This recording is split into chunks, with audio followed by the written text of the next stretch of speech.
And that's dumb. Why wouldn't I do that? Kirby's ass? That's it, just Kirby's ass. Is a good game. I'm also under the influence of alcohol, so this is could get worse as I progress, but Well, I'm under the influence of Diet Coke. I feel bad for you. I'm just kidding. Also, this is a little thing you can do. You can mess with the background if you hold down. It makes the blobs fall faster. It's stupid, I know, but you know what I did when I was a kid.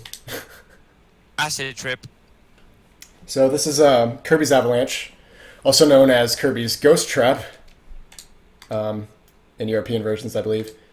And it's basically a version of Puyo Puyo Pop from Japan, which there's a ton of Puyo Puyo games that exist. So I'm going to be playing on the hardest difficulty. I'm just going to mess around because I've been playing a ton of Puyo Puyo Tetris, and I've been in a puzzle game mood, so because of that. So here we go. Gonna take on all the stages, because why not? Because easy is stupid. Also, what is up, Takata? I know you were in here earlier. I forgot to say hi. But Yeah, welcome hi, to the dude. stream. And also, I only greet people that actually come into chat, because if people want to lurk, that's fine. I want to leave them as lurkers, because they may not want to be, talked about. You never know. Yeah, exactly. So I just let them be. Most of the time I don't know, though, unless someone chats, because I don't really look at that. Like, who's actually in the chat. But I know I said, a couple weeks ago that I was going to stream today, so I wanted to try to at least stream something. I wanted to do some more Mario Maker, which will probably be the next stream I do. I just want to set up my capture card stuff again, because I haven't set up downstairs any of that recording stuff yet. I've only done emulator stuff so far, since I've been in the new house at least. So I'll get around to fixing up the downstairs later on.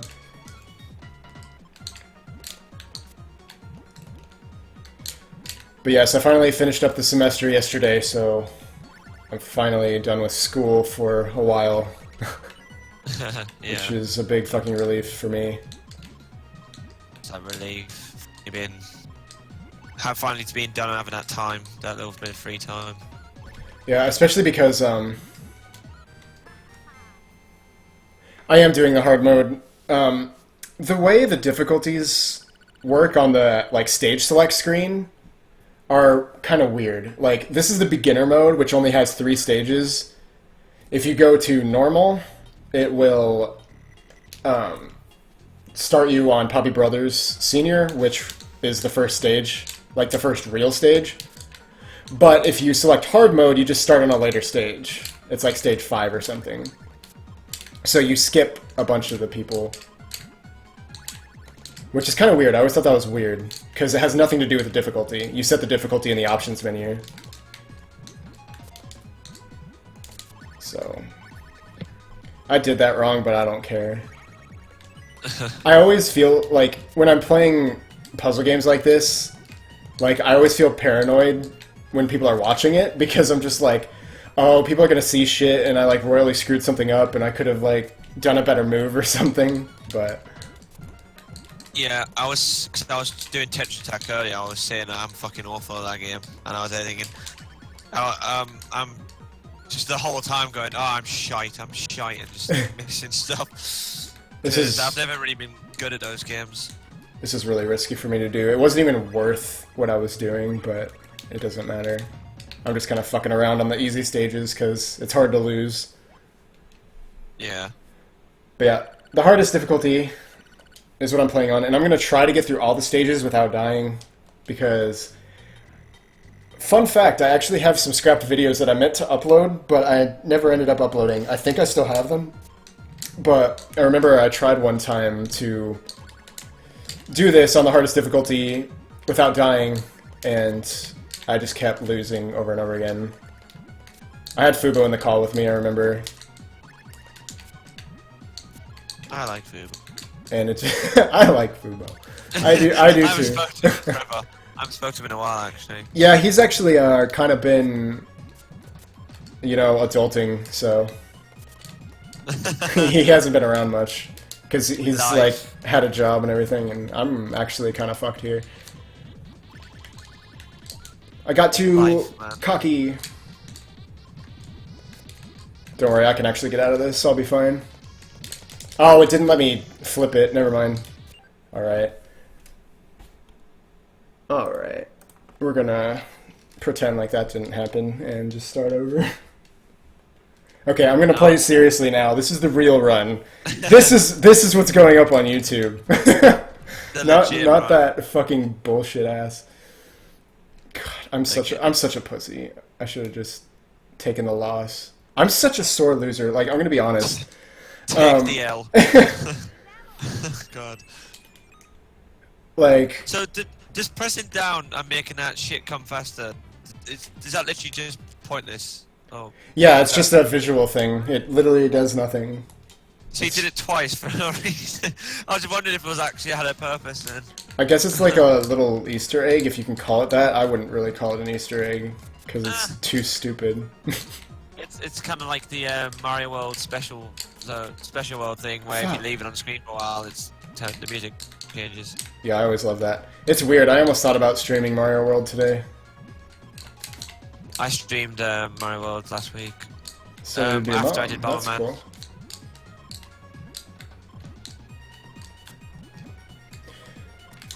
I feel Oh, like I've run out of games to stream so quickly. yeah, that's why I wanted to get back to doing, capture card stuff. It's just like, I'm just so lazy when it comes to setting that shit up. It's really not that hard to set up, but I still have to, like, do it. Motivation, I know. No, I'm the It's same. just, I feel so shitty and so lazy, but... I'm sorry, Waddle Dee. I love you, but, I mean, you're fucked. Oh my god, dude. What was I saying? Oh yeah, I'm like a really sore loser. Like, playing on Puyo Puyo Tetris, like, my win-loss record right now is like 72 and 10 or something like that. So it's a pretty good win-loss record, but like when I lose, I get fucking pissed. Like, I rage the fuck out. It's like, I can't take a loss for some reason. It's like, you're never the best at anything. There's always somebody like better than you. Unless you have like a world record, in something, then you're probably the best at that if you hold that world record. But I don't know. I get really competitive sometimes. And like that actually came out in Kirby Air Ride a couple of times when I was playing against Ian. Like there were a couple times where I got like super fucking competitive. But we've had that with each other all the time. Like we've gotten super competitive with each other, and we've gotten like really fucking salty at each other before. But the cool thing about being good friends with somebody is like that shit never affects anything. We're just like, man, it was just a stupid game. We don't hate each other. No, I love when you get comments like that as well. Like if you're doing a co-op with someone. Yeah. Do you not like him? Yeah. No, yeah. We're doing a co-op, but we don't like each other really. No. Like if the co-op like stops and then like we never speak to each other again, then yeah, probably something happened. But Imagine. Oh god. it's just like it just ends abruptly, no explanation whatsoever, and it just ended on like a really salty note. Yeah. Oh, I didn't! My controller is being a bitch lord, because that's my excuse. What is a bitch lord? What'll do just likes to fuck my jimmies. Lord of the bitches. Okay, that should be fine. I'm done being stupid. Sorry, guys. Oh, I like stupid.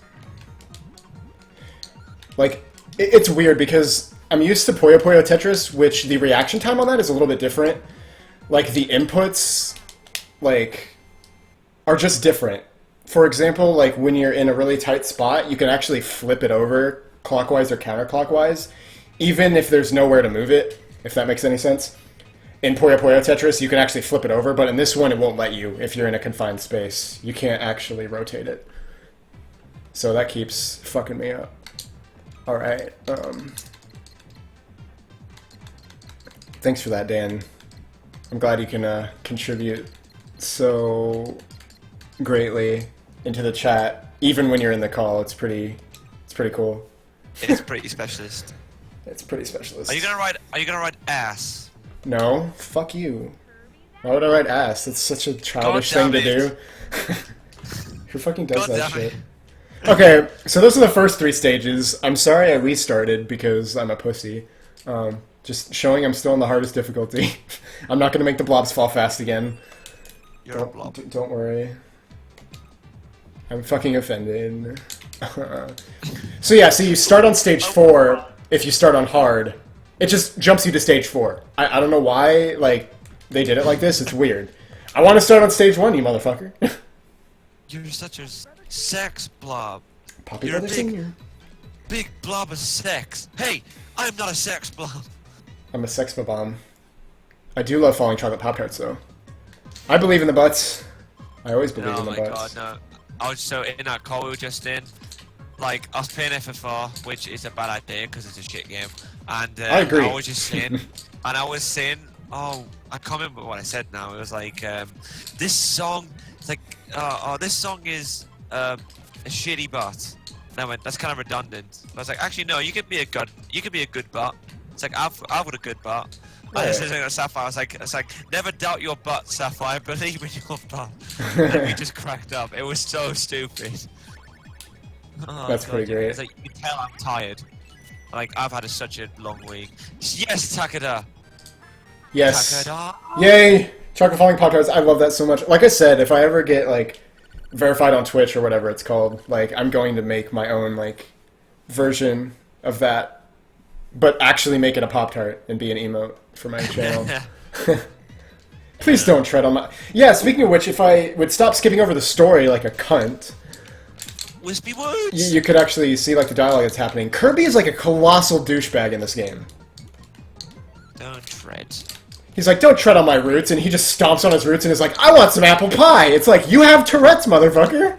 Like, Kirby, be considerate of other people. I guess, I don't know why that would be Tourette's. I guess because he's just shouting apple pie for no reason. It just, like, comes out of nowhere. It's like, I don't care if you want apple pie, don't tread on my fucking Apple roots! pie. Just apple pie. Ah, Your Jesus. pink testicle slice. Testicle slice, testicle fuck. Alright, let's just fuck him up. Let's just end his tree days. Oh, that was tremendous. Ah, fuck. Oh, dude, I was watching again the Jesus fuck Christ again. Oh god, You know what I was watching again, and this is gonna sound arrogant as hell. gay porn. My own, well, besides that, my own fucking video of Kirby's Avalanche that I posted on my channel a long time ago, and it was actually pretty fucking funny. I must say so myself. Also, I'm rewatching my Bombman 3 co-op with Sapphire early today. I was watching the first few parts of that. I just occasionally go back and, like, watch some of my old videos on my channel just, like, out of the blue, and I'm like, man, it's so weird sometimes. It's just like, man, I totally remember that, but at the same time, I don't remember it. Yeah, I watched the good videos. That's all. As subjective as that sounds. Kirby has no pants. Has no pants. No, that Likes is to true. dance. Kirby Well, has he no might have pants, just doesn't wear them. Well, I mean, if he's got a Which taint, is I mean, he's basically a face with feet and arms. Yeah, literally, that's all he is. But, don't go looking for it, but there is porn of Kirby. I've definitely seen it myself. Well, Like I'm bragging about it or something. Oh, I've seen Kirby porn. It's not. Actually- It's not pleasant. I'll just say that much. it's not something to be proud of. Or Well, is it it? might be. I mean, Yeah, exactly. depending on who you are, I guess. I mean, You might be I proud feel of like that. we should. I feel like that's an offensive thing to say. We should knock Kirby for his porn choices. For his taint. I'm sorry, but your For taint his- is like terrifying and Yeah, for his lack of shouldn't legs. exist. He's like, I ain't got no Oh. legs, but I got a fucking dick. It's like, fuck, dude. Oh, what a mess. Must I clean up this entire forest? I'd worry more about you cleaning up your avalanche skills first. Sick burn, motherfucker. His nipples are hidden by his. Dust Dude. dust sweep. Huh? What? You can't fucking say that every day, that your nipples are hidden by your shoes. Unless you're just actively putting shoes on your breasts. I'm sorry, I didn't mean to scar people. Please don't go looking for it. I just... Fuck. I just fuck. Oh, did you see that? He's done Oh, already. wait. Did you see that shit? Oh my god, man. I'm too fucking good at this game. I'm so fancy. You already know. Could you taste this goat? I will taste that goat. Squishy. My name is Squishy, and I'm here to say that's how. What, fuck it. That's how I rap. I just say fuck it because I can't rap. End of Fuck story. it. I'm in love with a stripper. God damn it. I'm in love with a stripper and shit. I was like, what? That's an interesting predicament we're in. Interesting outlook on life. I love the fact you're playing a kid-friendly game on top of sexual content. That is literally both mine and Josh's channel.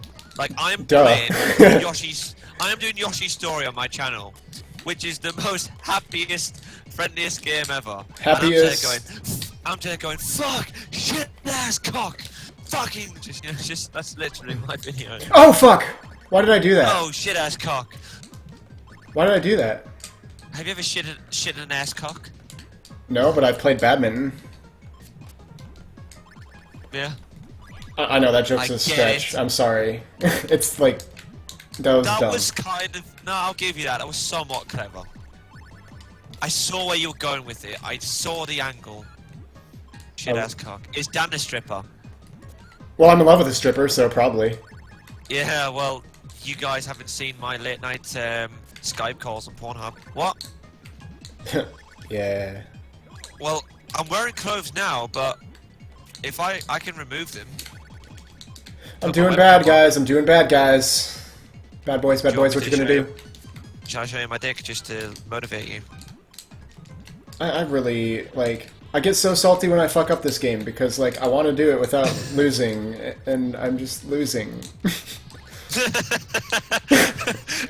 I mean, that's all there is to that story. I mean, There was a lot. There was so much sincerity in that. it's because it's fucking true. I don't want to fuck up. I'm losing. Oh, no, that was sounding so sad. Oh my god. It's funny because I still won. I know exactly. You're doing well on my screen now. That was a I good just- coverage. Yeah, I don't know how that happened, but I really need to step up my game if that's how I'm going to be playing, because it's about to get super hard. Oh my god, it's like, you talk about it in the chat, like, I don't know how big the delay is or whatever, but like, you're just like, it's Dan a stripper, and then you're like talking about it and answering the question, and then just like 5 minutes later in the chat, yes. To answer your fucking question, yes.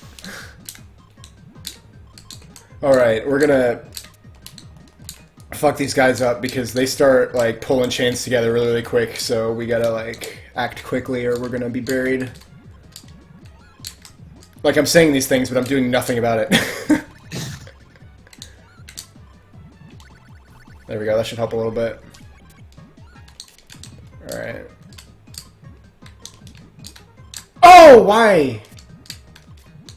Why did I fuck it up? Apparently, I just need to be, like, really sincere and emotional, and then I win. Is that my angle? Just like, what is life? What is life's meaning? Existential fucking shit. Midlife Wow. crisis. At the Mid- age of 25. Mid-20s crisis, they exist. Yeah. I've had my share. I'm having one now. I'm having an early 20s crisis. I now had a teens crisis. I had a childhood crisis, I had a teenage crisis, I had an early 20s crisis, I had a mid-20s crisis. I had a a... teenage crisis. Oh, that's dumb. I'm so scared. Your mom's fat. That's not fair.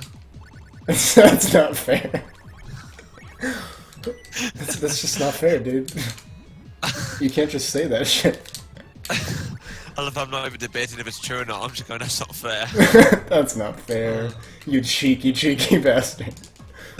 How dare Cheeky you? guy. Oh, you see the moves I'm pulling out on this Bugsy bitch? Bugs with a Z. He's so cool. Bugsy. Bug Right. Z. He is like JZ. Because JZ is actually JZ. No lie. Is it? Yep. Yeah. Cool. Because if you pronounce it properly, it's JZ. Oh, I see what you did there. Oh god, this is like... My inputs are like... not doing what I want them to do. It's simply because I've been playing Puyo Puyo Tetris though. Like honestly, that is like a legitimate argument for this. Because the controls are just better. Because I mean, this game is old. I mean, the Puyo Puyo Tetris, at least for the Switch, just came out. Wow. So What an ageist viewpoint you just had there. I love this game though. So like, it doesn't matter. The game's old, so the controls are bad. God, I'll tell. Do you know what? Next time you see your granddad, we say that to him. God, you're so old and outdated, Grandpa. Fuck you. Like, whoa, whoa, whoa. Your controls are shit, man. I'm sorry, Grandpa. I don't mean it, Grandpa. I love you, Grandpa. You say it like that. Every time you see him, Grandpa. Okay, all I was saying though, like really, was the fact that, like, you make justify this. no, you make an updated version of a game. Chances are the controls are going to be a little better. That is true, and just like you make an updated version of a human being, they will have less wrinkles. Are we talking about CRISPR here? Oh god. That's actually pretty legit stuff, and like, it's terrifying and awesome at the same time. But I knew the day would come. But those of you who don't know what CRISPR is, I can't really explain it very well. I would just recommend looking it up on YouTube. It's basically like being able to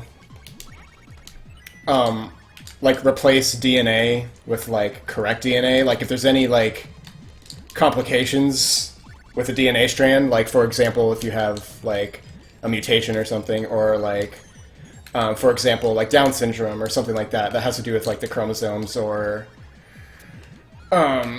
anything with the DNA, like they can actually like replace it with a better strand which would fix whatever the ailment was. So like with that technology we can like basically cure disease. Like we would end AIDS, we would end cancer, stuff like that. So it's pretty heavy stuff, but we'd even have like, it's at the really early stages now, but like down the road we could have designer babies and people would live for like thousands of years. That's like way down the road, but that technology has the potential to do shit like that. But like I said, I can't really explain it. I don't really fully understand it myself, but there's a couple good YouTube videos out there that explain it really well. But it's fucking crazy. Like, why though? Just, that's my only response to that. It's just, I mean, I know I've written that, but it just sounds so funny to me. It's just weird. Toe scraping in there. It's like, I mean, I ain't gonna kink shame or anything, but like, dude. Well, does this change your opinion of me? Are you gonna break up with me? I don't know, man. It's pretty fucking crazy. I think you should give it a try before you judge. Really. I'm just trying to picture how this is occurring. This would be like really fucking flexible. I'm saying I'm pretty flexible. I do gym. I just need a purple. You mother bitch. I just need a purple.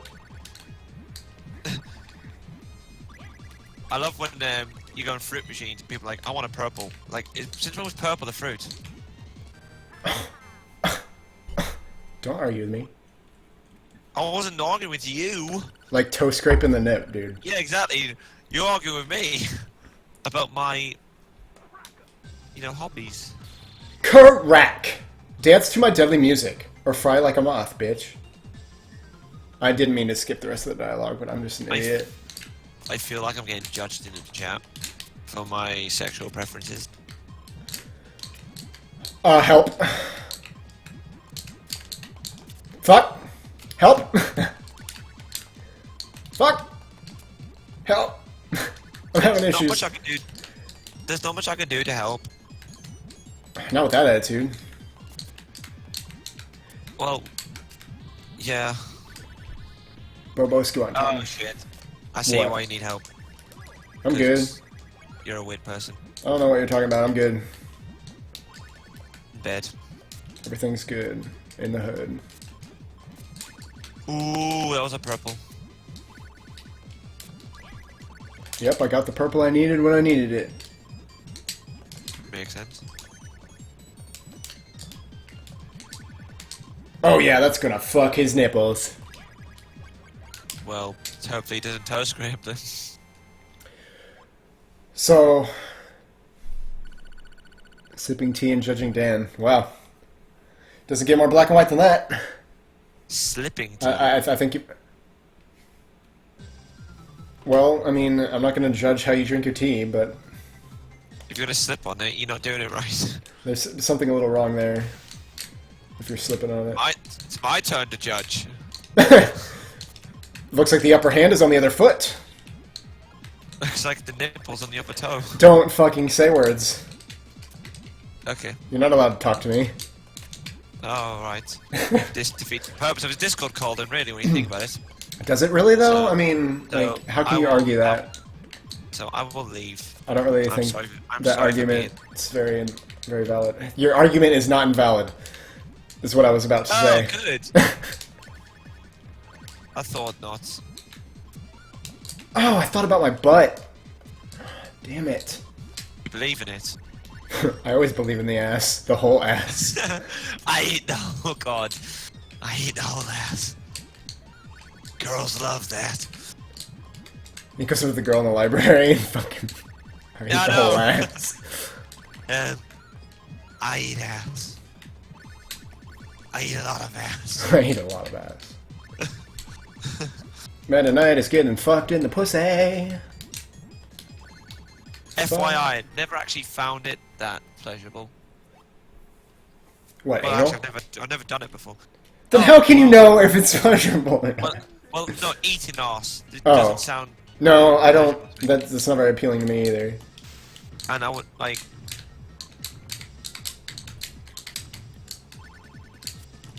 You titty wankage! Oh god, that was a high pitched fart. Excuse me? It was so high pitched I couldn't hear it with my own ears. Ooh, that smells. Glad we don't have smell-o-vision, folks. Yet. Yeah, that's Discord's next feed. Cool. Fuck! Cool fuck, bro. Yeah, you damn fuck. Oh, fuck. Fudge. Ah, fuck. King, dry my tits. Oh man, I'm trying to work fast here because he's hard to beat. Oh, I fucked up already. Oh, I fucked up real bad. Give me that Yeah, really purple. fucked up. You have Yeah, what fucked up else is now. purple coming out? Oh, I'm dead. God! I made it all the way to King DDD, and I lost. That was my first death. Fat little fucker. But anyway, if you beat him, it just goes to the credits, like big deal, right? So switching games like that didn't happen. But I mean, that's You all there should- is to it. I don't feel like going through the whole story mode again. Play it. So spoiler alert, because the next game is going to be in my title before I actually start it. Why are you saying it's spelled wrong? Banjo-Kazooie. Why are you saying it's spelled wrong? Why doesn't it have album box art for it? Yeah, I haven't refreshed your stream since you started because it still says you're playing Kirby's Dream Course for me. Because I just fucking input it, man. Alright, we're gonna do the puzzle mode. I'm gonna need another drink here in a second, though. Well, I tried with Kirby's Avalanche. I tried. Suck my wankage dick. I'm not gonna sing. Yo, she's penis is really large. I've triple A'd this. So have I. I used to grind triple A's off of it. I know, same. Well, I think when I tried V-Roth, I played this song for like an hour straight. Well, about half an hour straight. That and the Tricky Techno when I wasn't playing versus boss battle. Yeah, exactly. Before versus boss battle, it was this song, EHHS, and System Failure. I hate EHHS. I know. I legitimately hate that fucking... I've got a black flag on it, and I can't unblack flag it. So. Black flag my ass.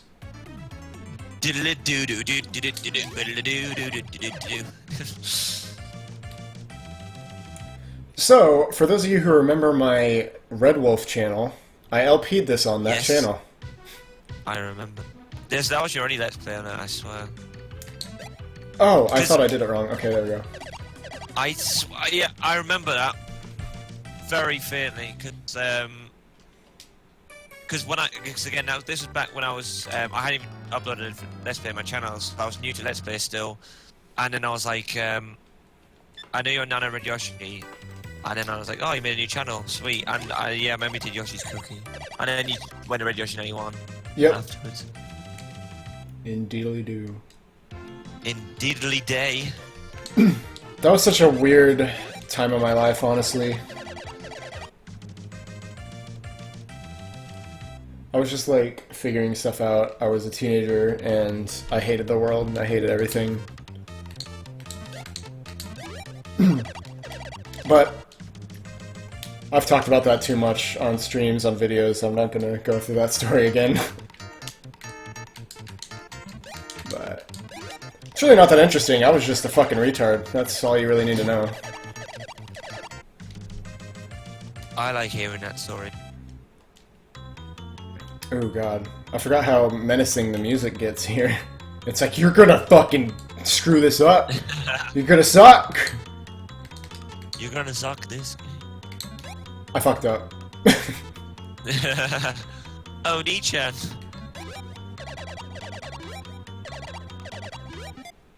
How do I reset? I press like, yeah, there we go.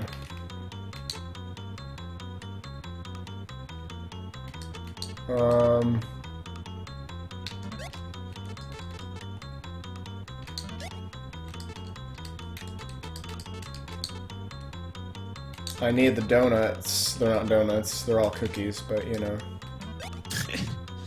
Yoshi's Donut. I like that game.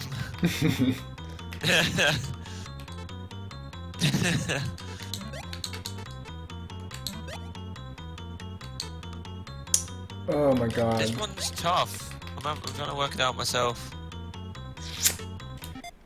I never realized how fucking annoying that goddamn music is.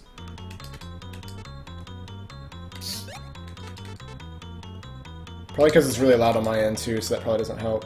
Like, this game, for me, it's just hard to see moves ahead because, like, it's hard to visualize that in your head after you clear a line. Like, what it's gonna actually look like.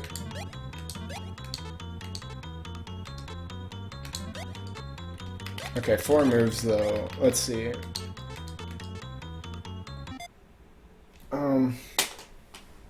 God, So like, there's, why is that so loud to me too? so there's 8 Cheerios. So I'm assuming that they'd be horizontal rather than vertical.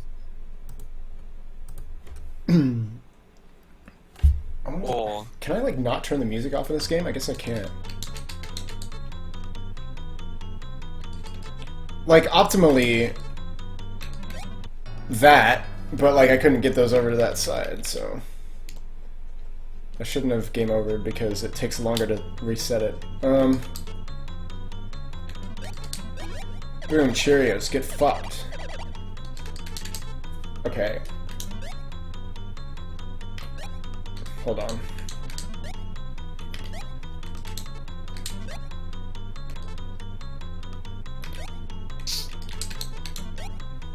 No, because that would have to be the next move.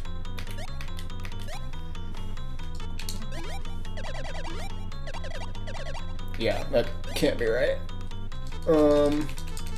This guy probably needs to go over here.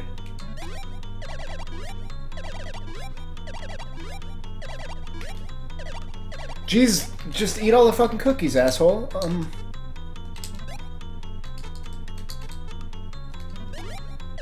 That's what I did last time, isn't it? Damn it. Okay,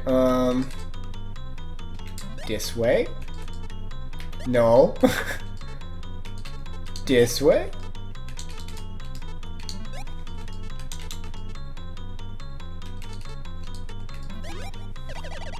There, we did it. I did it with an extra move to spare, too. Oh, yeah, there we go. I choked on alcohol. See, this is much better music than the last stage. Like, I was about to, like, fuck myself. I mean, I do that anyway, but... That's one way of dealing with it, yeah. Hey man, orgasm is like one of the greatest forms of stress relief that the human body is capable of. I need more alcohol, so I'll be right back. After that sentence, you need more alcohol. Yeah, dude. Don't start the next stage, Mario, without me. Okay, then. I'll play. I'll take over. Are you Mario? Like, jeez. I could be Mario. I might need pants to go downstairs. Let's put those Downstairs on. we go. Go downstairs, cock dangling.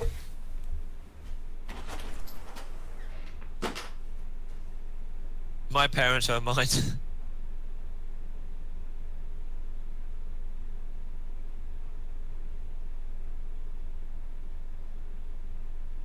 So fun. Taste this goat.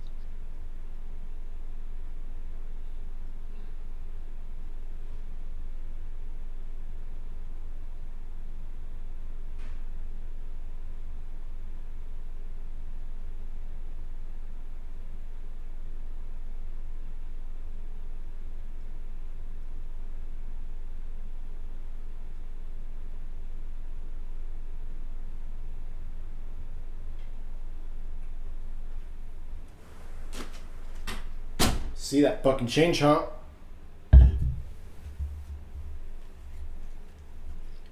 There's a suspicious looking chain chomp on my fucking... Oh my god.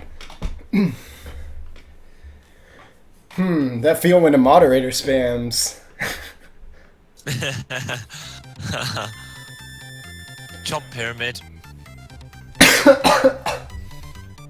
Oh, actually, in Jeff's chat, you do actually post this. It's stream is gone, post bread. That's actually all it is, just a bread emote. It's Ooh, so Mario World. It's graphics. it's so funny. I forgot to laugh. I bet no one So said that in fucking 20 years.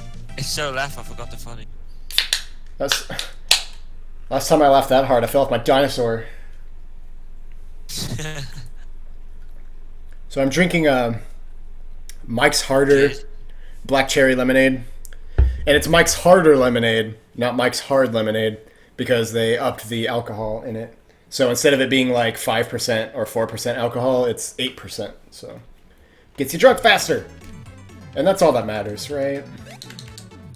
The answer is yes. In some society. The answer is yes. I need alcohol. Do bitch. Tomorrow. Your mom's Mario. Everybody, let's go. Don't I just do this? Yeah! If you were retard. Look how edgy they are with the game over. They're like, oh, we're not going to use the grid system at all. We're just going to put the type over here. Look, it looks fun. It doesn't. This one's actually really easy. I don't know why. I'm an idiot. But getting drunk probably isn't going to help. But down the hatch. That's good shit.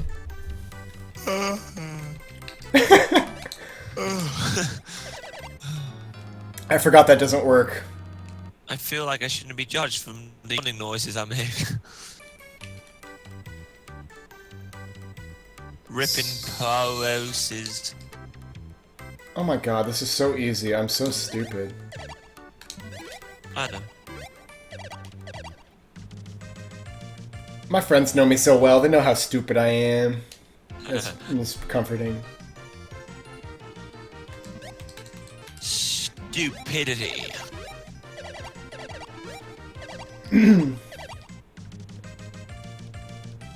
Victory pose. Back in the days when video games had passwords. Yep.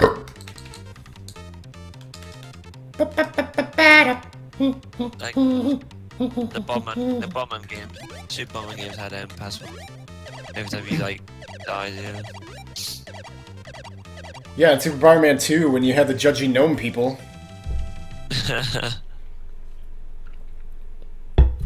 No, wrong way. God, this music, like, it's unbelievably fitting for some of these puzzles. It's just like, I need to think about this.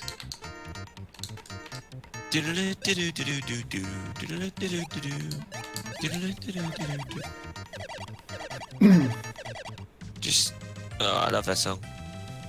Haunted Woods. Sup, random game critic? I know that guy. Literally. I literally know that guy. Is that just gonna be the interest every time we just have to piss him off? Like, that's pretty rude. It's like, oh hey, let's do the thing he hates. He's here now. Hey! Literally.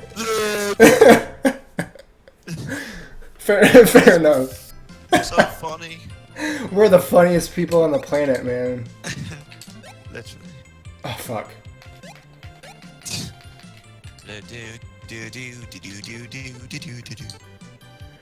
I was actually, well, obviously I did Digimon Racing the other, a few weeks ago because I was let's playing it. And Haunted Woods is like, I love that music. Haunted penis. Haunted Woods. Is this gonna work? I'm not sure. It might work. Work. Hot baloney, it worked. Hot baloney. So I hope you guys are ready for a super like ADHD stream because I'm gonna like be switching games a lot probably. Because I don't see myself playing this for very long. I love this game and all, but it's just not one of those games you can play for a really long time unless you're just like vegging out and not really paying attention. I did the same fucking thing. I was saying that to Sapphire earlier, I was saying like, I can't play games like this or Tetris Attack for too long because you can play it for a bit, but then your attention, at least for me, my attention span just goes, like I can't play this game for too long. My attention penis. Well, yeah, that's what's got a hole, so you can listen out. That orange cookie goes on top. No shit, Dan. Well, on my screen it makes sense. Fucking.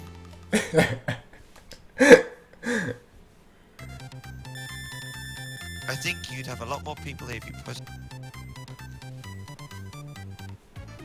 I usually do. I was just lazy, and I said in my last couple streams that I was going to stream today, so Yeah. I was just too lazy to post a video, short and simple. The clouds have eyes. It's just, I'm trying to get people to, you know, follow my Twitch, because that's really the best way you're going to know when I'm streaming. Yep. I got phone notifications, yo. True dat. Actually, the last notification on my phone was Disney Muse going live on Twitch with Kirby's Dream Course. Which was completely false.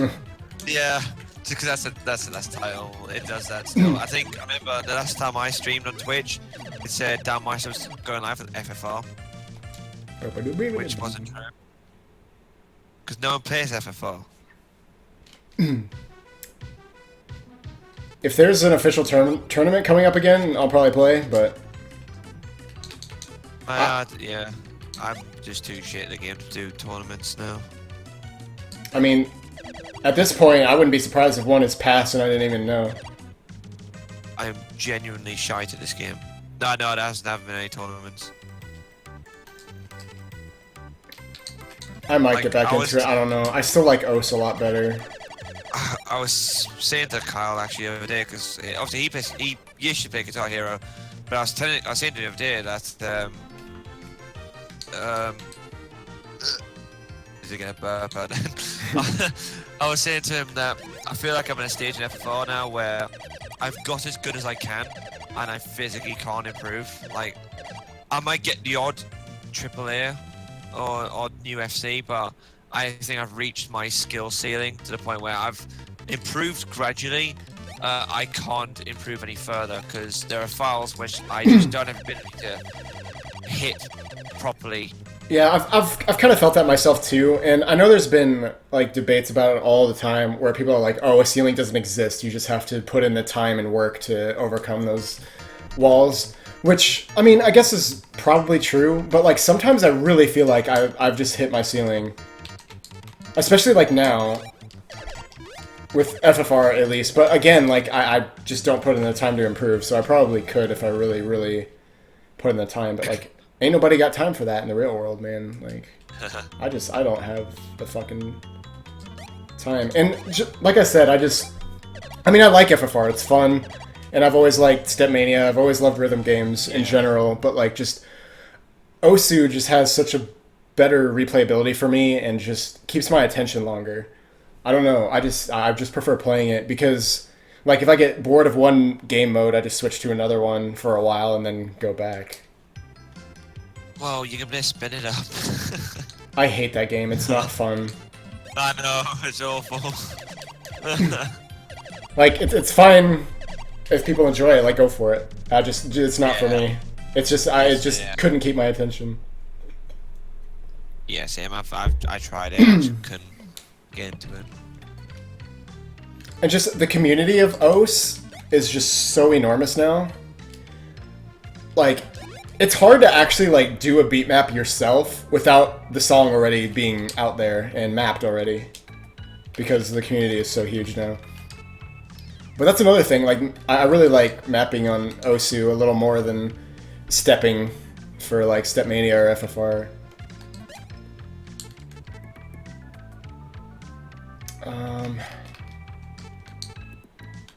Those hearts need to done.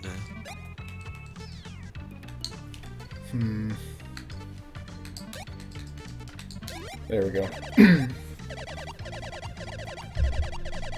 Yeah. Notification squad. I do need to get back to some recordings though. Like, I need to I'm kind of... continue Earthbound, which I will do this coming week. Maybe this weekend, I'm not sure. Why did I even, like, attempt that? God damn it. Okay.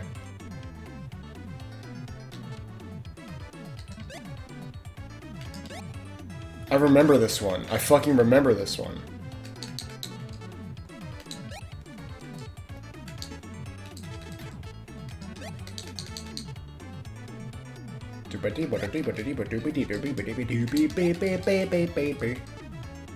Is that gonna work? It is gonna work.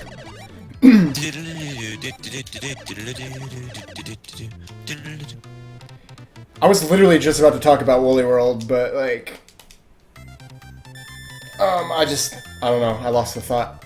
But yeah, I'm gonna get back to that too. It's just like, again, just laziness with me setting shit up. Because I have to go all the way downstairs, I have to bring all my shit all the way downstairs, and then I have to set everything up, and I don't really have, like, a desk or a table or anything down there, so it's really, like, sketchy. I still need more furniture down there. And it literally, like, comes down to laziness for the most part, but... Again, I'm just, like, recovering from school right now, honestly. Like, that semester was the hardest one by far, and it took so much out of me. Like, I can't even... Why is this one confusing me? This one looks easy. Oh, fuck. That's not gonna work.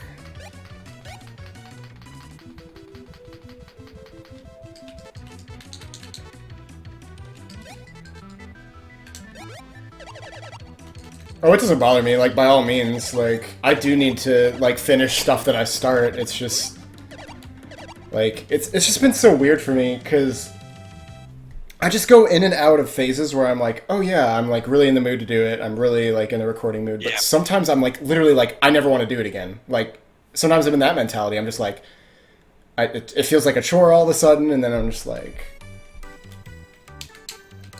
I don't want to do this. So then I don't. But I always feel really bad because it's like, I mean, people were like enjoying it and they want to see more, and I'm just outright like, oh, I don't feel like it. It sounds really douchey, but I don't know. Maybe I'm weird. I don't know. I mean, I know I'm weird, but oh, Maybe? shit. Question mark. Joke. Normal's boring, so Overrated.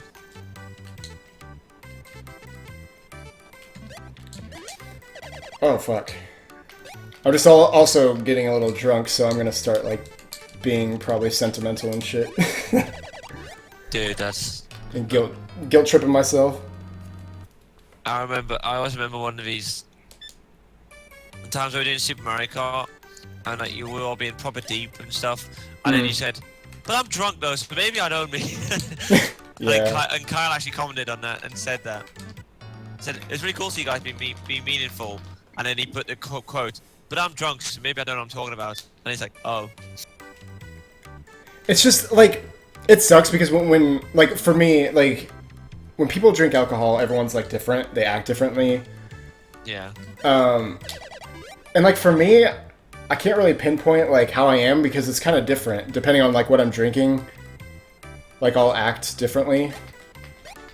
But I don't know. I just hate like saying shit that's like, do I really mean that, or is this just the alcohol talking? It's like, for some people it's like truth serum, so I don't know. Like it's really it's just a weird thing. And this one is really stumping me for some reason. It's not the best game to be playing under the influence of alcohol. I'm just What is saying. the best game paired, I mean, Mario Kart, can confirm. dude, Super Mario Kart, then get on it.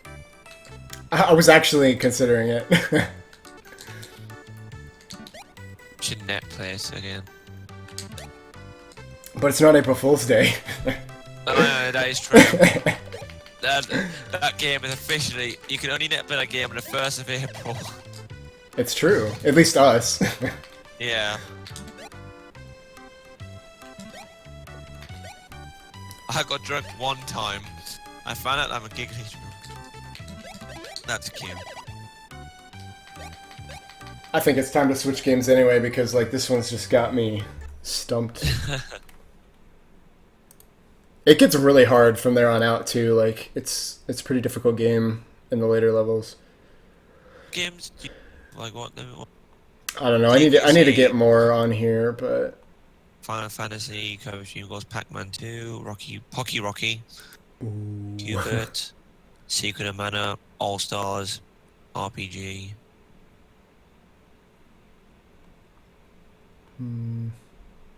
Tetris, Dr. Mario. wait, what the? Does this have? Hold on. How do I not have Super Mario World on here? How'd you not have Yoshi's Island? You don't have Link to the Past either? Legend of Zelda Link Pack. Or Super Mario Kart? Yeah. I mean, I really don't have much because this was my newest computer, so I don't really have a lot. Hang on.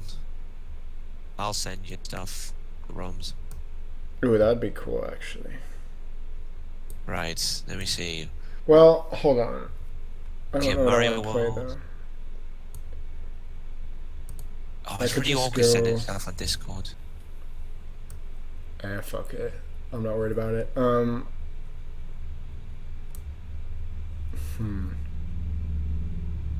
Well.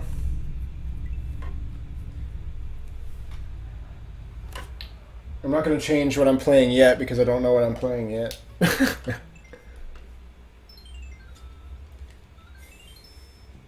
Not lost levels, I'll tell you that right now. Mario Bros 2, Japan.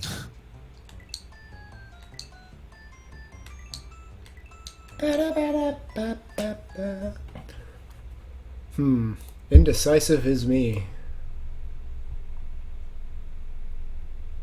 Oh, I do have Legend of Zelda: A Link to the Past. Oh, you do? I didn't see it. Yeah, it's just called Legend of Zelda: Link Past, though. Alright, fair enough. Mine's just got a bomb Zelda: A Link to the Past. Yeah, Legend of Zelda: Link Past, that's it now. There you go, I sent you some ROMs. You can ignore the Link to the Past. Oh. Tetris Dr. Mario. You recorded that with Nicole a while back. You know what? I want to play this because it's been a while, and I think it crashed on me last time I played it. But this is a game from my childhood that I enjoyed quite a bit. Oh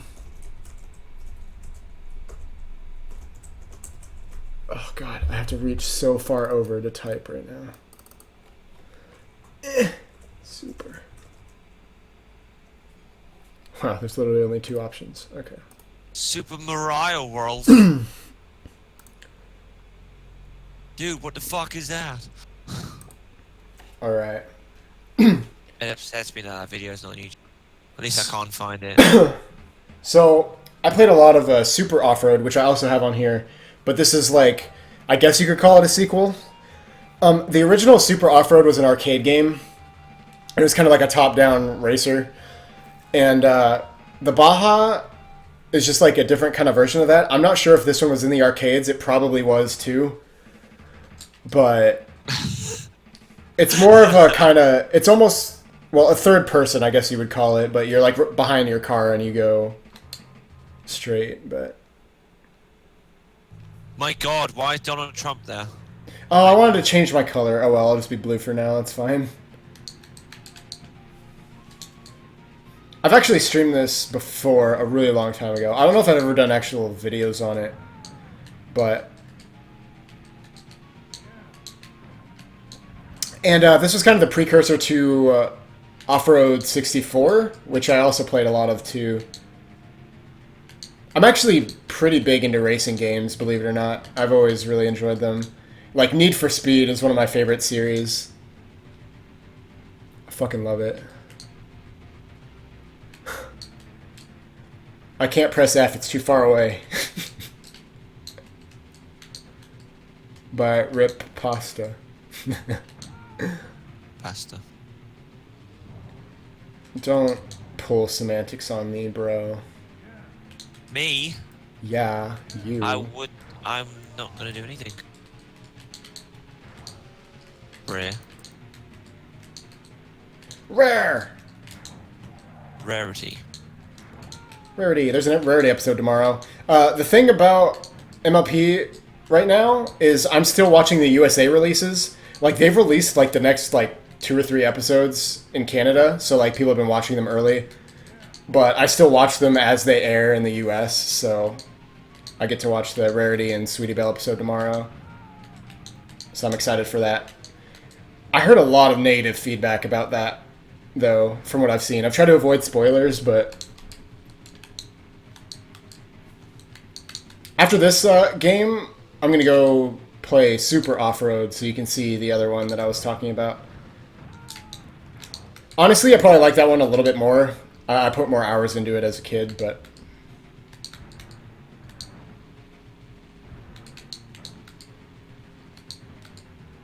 Yeah, since I get the channel right now, I like to actually watch it when it airs on the actual channel. And, like, I'm only going to have cable for, like, a year, because we had, like, this deal with AT&T that was, like, a good deal for a while, so we got, like, a few cable channels with the package, but only for a year, and then we're just going to pay for internet again. I don't remember the specifics of that, but either way, I always like doing it the day of. Also with the stream parties, like if I don't have it on cable, I just watch like a stream of it, and I've gotten pretty used to, you know, just chilling in the chat with people during the episode. I always watch the Brony Network, BN King, stream it. I love his stream. But yeah, if I actually get the channel, I will watch it when it airs on the channel.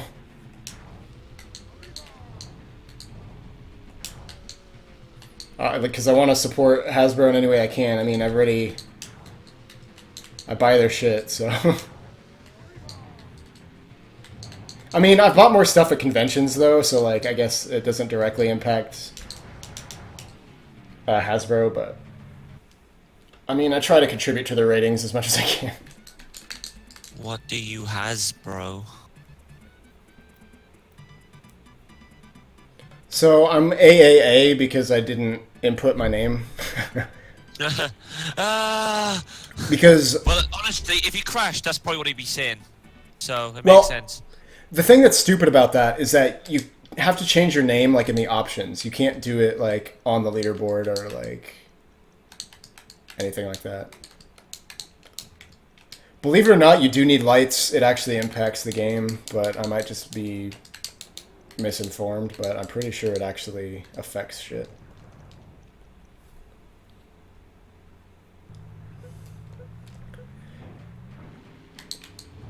Hey, did I tell you could post links in my chat? I'm just kidding, go ahead. It's Fluttershy's yay, so it's an... Then I approve. The So, yeah. regular shield of approval. So yeah, last week's episode, at least in the USA release, was a Fluttershy episode. That one I had mixed feelings about. It was okay, is what I'll say. Like, Oh, I mean, like, the season so far has been pretty okay. Like, it hasn't really impressed me too much yet. The season premiere was amazing, though. The first episode, Season 7, Episode 1, was really good. I really liked that one. The next one I liked just because Trixie, because I like Trixie, and yeah. that was a pretty good episode for her. But also, that was, like, the most annoying she's ever been at the same time, though.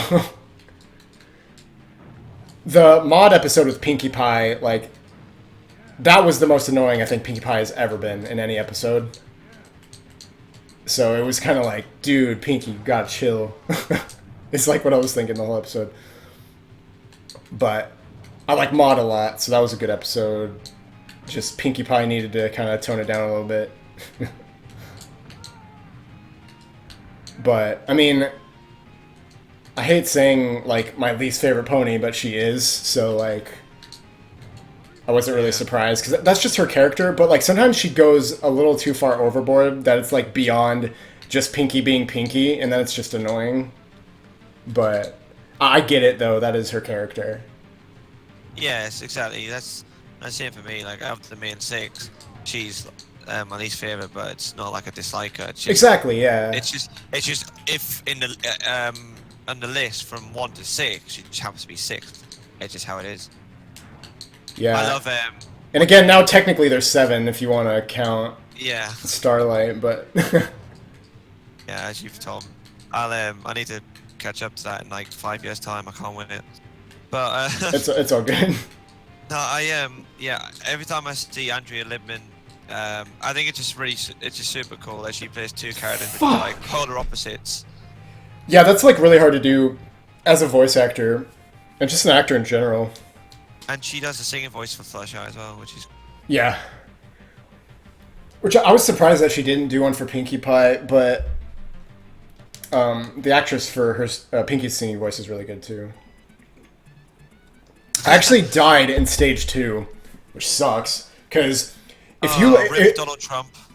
Because if you lose, it's over. Like you're done. I'll try one more time.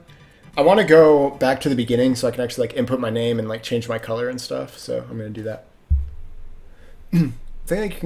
I think that you can make Pinkie Pie genuinely funny if the writers just put a little effort into it. I feel like most of them just say, "Okay, Andrea, just say this next line really fast and really loud." Perfect. Yeah. I can kind of see that. Why is my controller like not working anymore? Who wants a flugelhorn? I want a flugelhorn. Who else wants a Who else flugelhorn? wants a flugelhorn? I want a flugelhorn. That being said, though, Pinkie Pie has had some good episodes and good character development. Like, she's she's a really good pony that like just kind of overdoes it trying to be nice to everybody, because like the Cranky Doodle Donkey episode especially, like I think was really important for her character, because she kind of figured out that's like, oh, you know, maybe I'm too overwhelming for some people and I don't have to be friends with every single person on the face of the planet, because you can never please everybody. And I think that was something important that she needed to learn.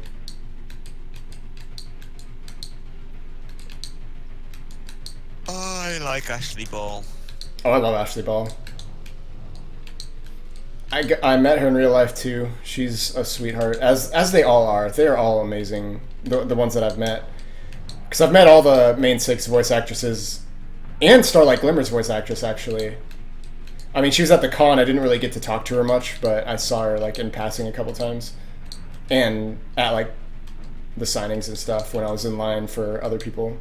Because it's like expensive to get autographs from people, and I like just getting 3 is like, I don't remember how much it was. I think it was like $20 per like voucher, something like that. So that's like per signature. So This game seems. I'm usually a lot better at this game, but I'm also drinking and driving. Yeah. I understand that. Virtual drinking and driving. I seriously don't ever do that. It's bad. Don't bad drink news. and. Never drink and drive. But if you're in your house and you're drinking and playing a racing game, that's perfectly fine. Yeah. Just never go out on the road and do that. In fact, use this as an indication and a warning that you definitely should not go outside and drink and drive. So, I have a funny story about the convention that happened. Unfortunately, it was the last convention of Midwest Brony Fest. That convention is now discontinued for various reasons. Their management just kind of had a bunch of it's a long fucking story, and I'm not going to get into it because I don't really know all the ins and outs about it either. And I don't want to like shit talk anyone because like I don't know the situation, and I mean they still did a great job at the last convention and they were doing their best, it sounded like. So but the original chairman, he like moved out of the area, like really far away. He moved to like one of the coasts, and we're out in the Midwest over here. So he turned it over to people who just did a lot of conventions in the past. So, but that turned out being the end of it, unfortunately, because this is like the first year that they were in charge of it. But I still had some great memories. It was a great convention. I loved it because it was close and I was able to actually like attend every year, and it was a lot of fun. There's one that's also pretty local. There's a couple around that I could go to, but it's going to take me like a little longer of a drive, like 3 to 4 hours for some of them. But anyway, getting away from the point here.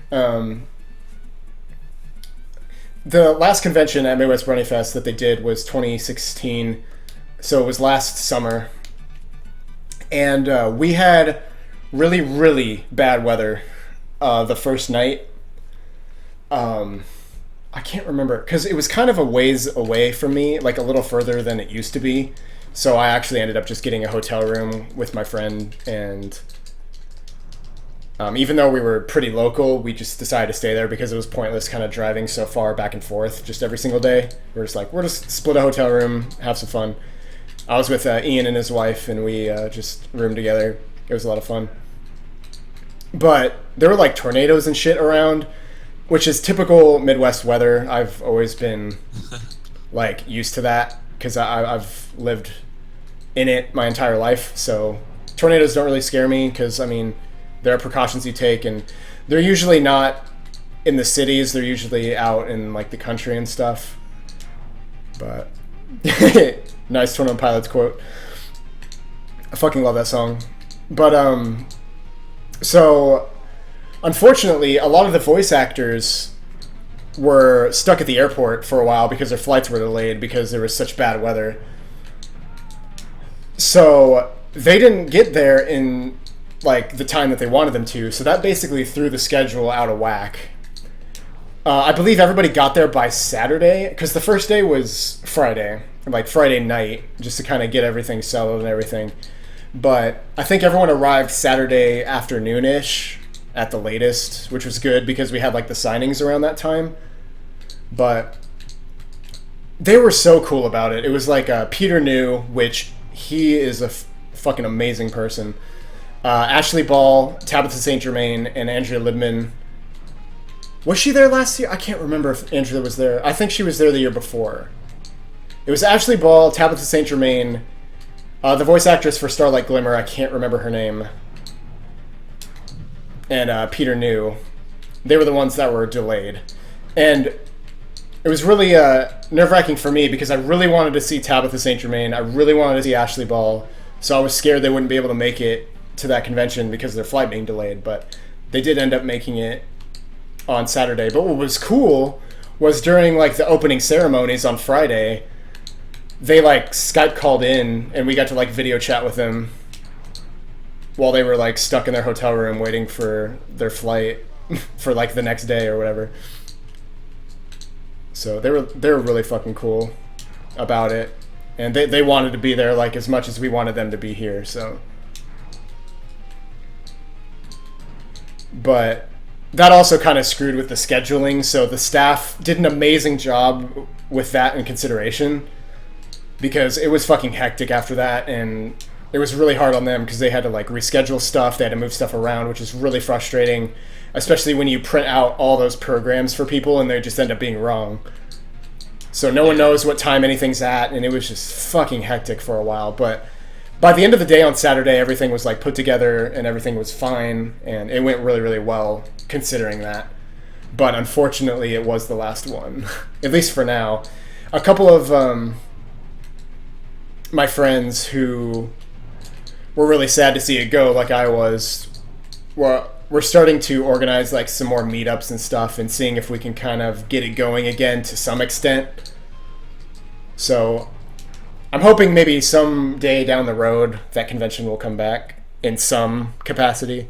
Yes. Because it went for like 5 years strong and we got a bigger I know. like turnout every year. So it was really sad to see it go, and it did.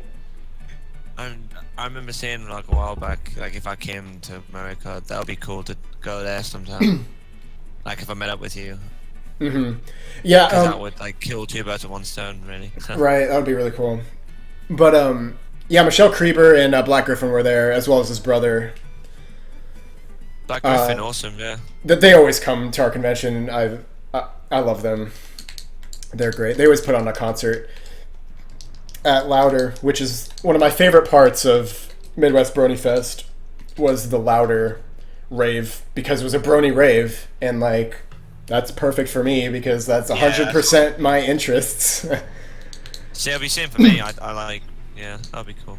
Oh, it was so much fun. Like, I am so fucking sad that it's gone because I loved that convention. I was there every year, except for the very first one, but that was only because I hadn't heard of it, or else I would have been there. And it was just a one-day meetup. It wasn't like a convention yet. So technically it was 6 years long, which is really weird for a convention to stop after that long of a track record. Also, I'm sorry to people who are not into ponies or whatever. This is probably really boring for them to hear, but it's been a big part of my life, and those conventions were just so much fun. And those memories are going to last me a lifetime. Like, I made so many cool friends, and it was just such a good time.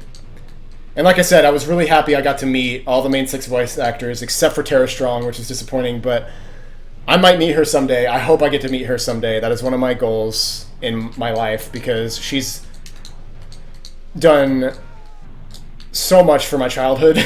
Like, every cartoon I've grown up with, I've heard her voice, so... Yeah, she's been in a lot. She is so fucking talented.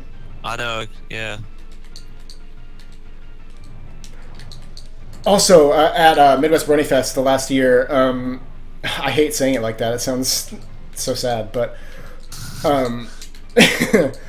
This one time at Bandcamp. But the voice actors did something really fucking cool that I'm not even sure if I can even talk about it, so I'm not going to.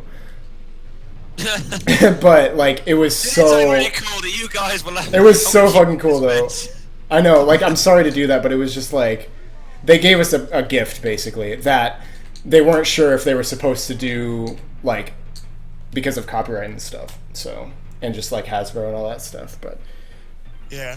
the point I'm trying to drive home is that like the people No, that drive work home. the people that work on that show, like they do genuinely have a love for it, like as much as their fans do, which was really cool to see. And like that really comes out at like conventions and stuff. I mean, even so, I'm sure some of them kind of get sick of going to so many conventions all the time, and like I can only imagine like how that is. But like I don't know, what talking with them and like seeing them in like that setting, it just kind of changed things.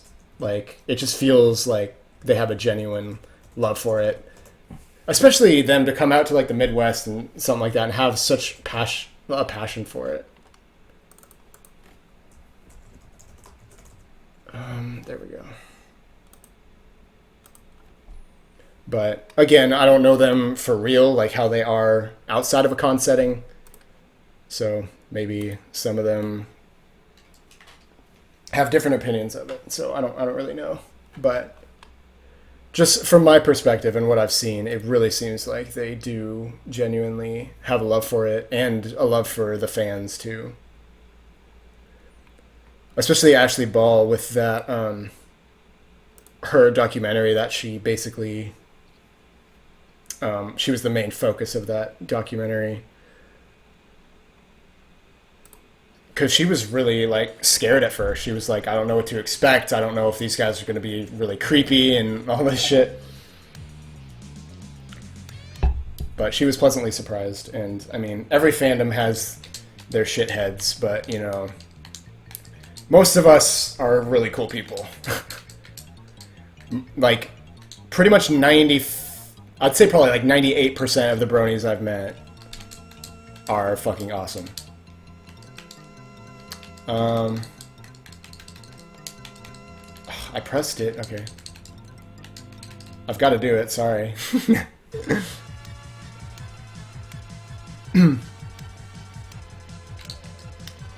God damn it, Josh. I guess I'll buy I pressed the wrong button. God damn it. Oh well. Acceleration's good. So this is Super Off-Road.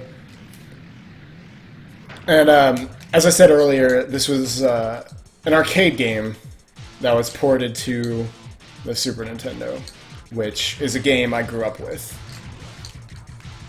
So it's a top-down, arcade-y style racing game, and I love it. It's always been fun to me.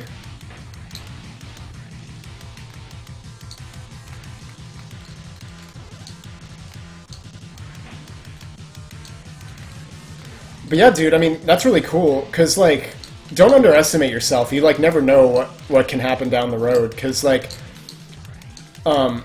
Black Griffin was just a brony, and he actually got involved with the show, so... as well as with, Michelle and Andrea with their, like, musical stuff. So, you never know what can happen.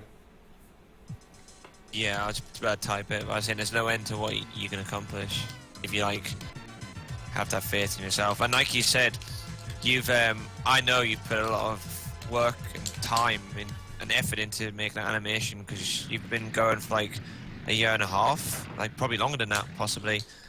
And yeah, dude, there's no reason why you can't, like why that can't happen.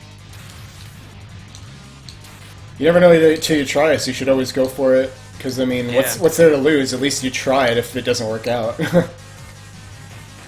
Yeah. And I mean, you'll still, from the sound of it, like, you'll still have something to show for it either way. So, like, that's really cool.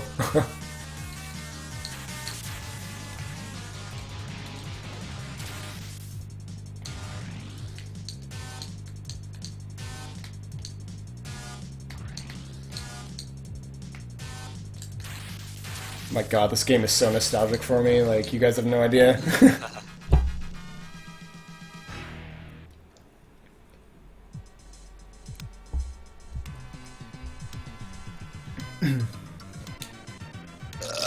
Oh, Josh. Well, my ultimate goal is to create a fan-made series, and if the Burning community comes through like I know it will, I'll have all the creative and voice talent I'll need. Definitely, man. That's really cool. Just like doing anything like that is awesome. Like I would love to do more like creative stuff in the Brony fandom, because I've only really done fan art and like commissions and stuff. And animation has always been like, even when I have like potential employers nowadays, like as most of you know, I'm in graphic design. I'm a graphic designer. I have one more semester left for my bachelor's degree in graphic design. And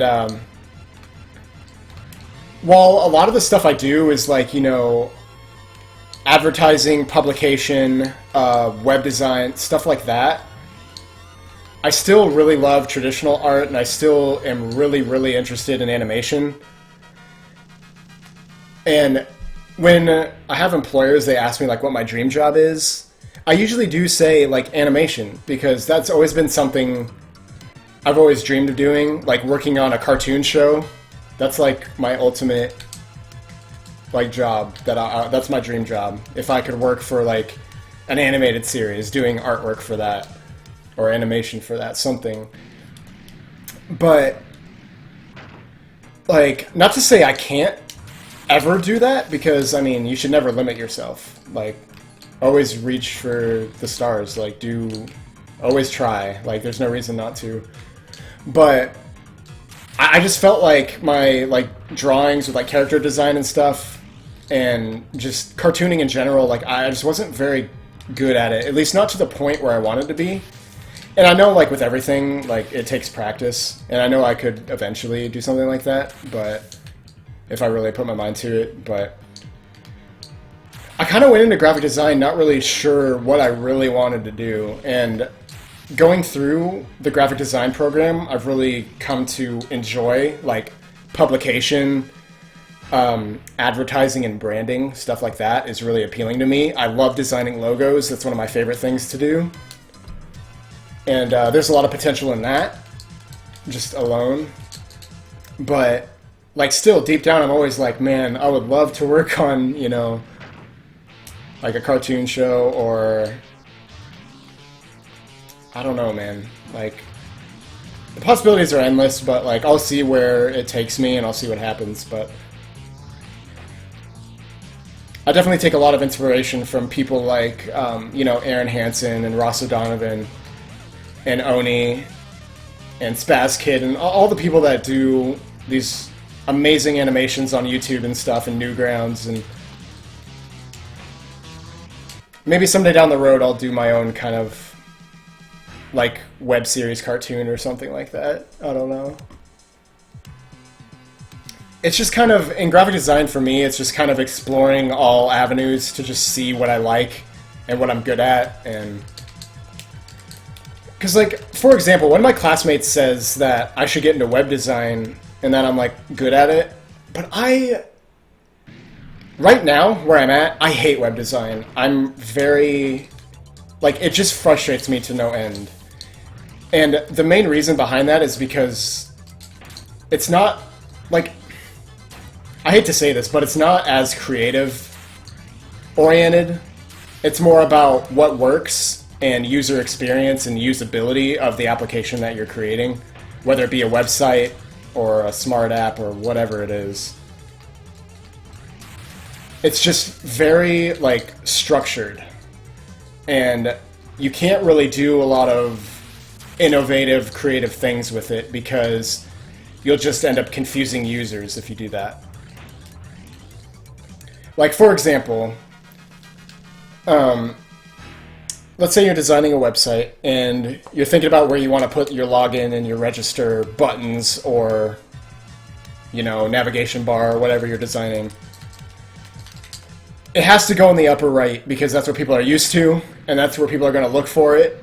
If you put it anywhere else or try to do anything cool with it, people are just going to get confused. And the tricky thing about web design is that people are going to spend no time on your website. You need to grab their attention in the first 5 seconds, or they're going to leave. You need to bring users in, give them the information that they're looking for. Don't make them scroll around or click around very much. You want all the information right in their face, saying, buy me now, click me, whatever you're trying to do. It has to be in your face. So you design with those things in mind. And it just, for me, it's like really hard to get into that because it's just like, you know, oh, I have to do this, I have to be generic because this is what people are going to be looking for and what people need to navigate my site. It's just, I don't know. It just frustrates me to no end.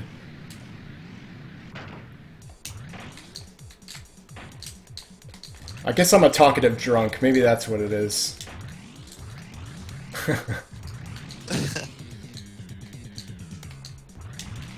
I'm an emotional drunk. I'm a fucking chatty Cathy today, I'm sorry, but...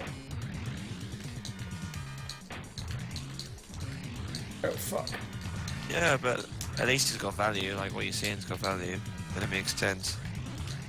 Yeah, but, see, and here's another thing that's kind of crazy. Oh, fuck my life. Fuck my life. I'm glad he won, because I think I still got second because of that. I'm not sure where my orientation is on the map, but... Okay, I still got second. Go ass! God damn it. But yeah, the thing about web design is that it is very important. And I know this isn't what it's all about, but I mean, people do have to make a living. Web designers get paid a lot more than just graphic designers. And I'm talking about like 50 to 70 grand more in some cases. So like a year. So like the salaries are much heftier, and it's because it's just in such high demand. And I've read a few articles where people are predicting that in the future graphic design is going to shift into web design and that's just going to be the category. Like, graphic design and web design are going to be the same thing. So you're going to go to school for that. Like, there's not going to be graphic design or web design. It's just going to be the same thing, whatever that is called or whatever. And I do kind of believe that, because as we move forward, everything is digital. Even, like, magazines, like, people are doing e-magazines and stuff like that. And it's just always has to be in the back of your mind as a graphic designer, because that's what companies need. They need an online presence to some capacity. Yeah. And not only that, like, just everything is moving digital. Even stuff that we never thought would really be moved to digital is being moved to digital. And that's kind of scary too, because people are losing jobs because of that, because computers are taking over their jobs, and it's like, oh, why would we hire people that have human error when we can have a computer do it flawlessly? So I'm going to switch to a game that I can be more mindless in and not have to focus as much, so I can just like talk and shit. And something that's less loud. I don't know why the sound is so loud on those games. I could just play like Tetris or something. Let's do that.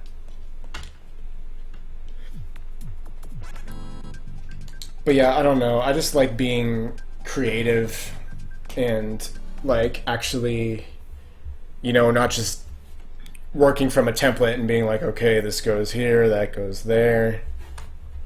I mean, not to say there's no creativity in web design, because there is. But again, you just have to keep in mind your audience and what you're trying to accomplish, because that's going to be the ultimate goal in the end. But when it comes down to it, like, if I was offered a web design job, I would take it.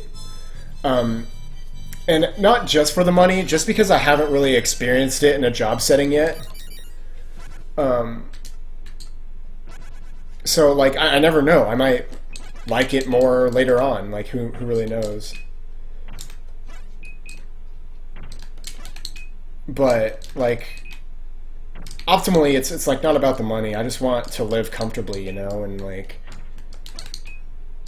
I want to enjoy what I do. I don't want to have to be in a job that I'm miserable every single day and I hate it just because it pays me more. Like, that's not worth it if you're going to be unhappy. I mean, you need money to survive, but like, don't make yourself miserable over it if you don't have to. And that's like the whole reason I got an education in the first place, was because I wanted a job that I actually enjoyed. And, you know, I want to wake up and go and do every day. And that's not to say that it's not going to be stressful, it's not going to be hard. Like, all jobs have their challenges and stuff that you hate about it, but I mean, I just wanted something I could, you know, tolerate at the very least. Yeah, exactly. So, like, but I just like, you know, the more creative side of things, and having, like, because I've worked with clients that have really, like, put it on me, you know, they're like, you're the designer, you make the choices. And I love that, because it's like, they go to me because they know I'll be, you know, I'll make good decisions design-wise, as opposed to someone who doesn't know what the fuck they're doing. And I mean, that's not always the case. Like, there'll be clients that are hard to work with. That always happens, but because I've had experiences with that as well, somewhat. But most of the clients I've worked for, I've been pretty lucky so far. I mean, most of them have been, you know, just like what we did for school. They like lined up clients for us to work with, but I still got great experiences out of that, and just seeing how that works was a really good experience. But it's nice when people, you know, come to you and they're like, you know, I trust you in the decisions you make. Yeah. And when they actually use a logo that you designed for them, it's pretty cool feeling, because that did happen to me. One of the clients we had, they actually chose a logo I designed for them to use for their branding. So I was like, well, I guess I did something right, you know?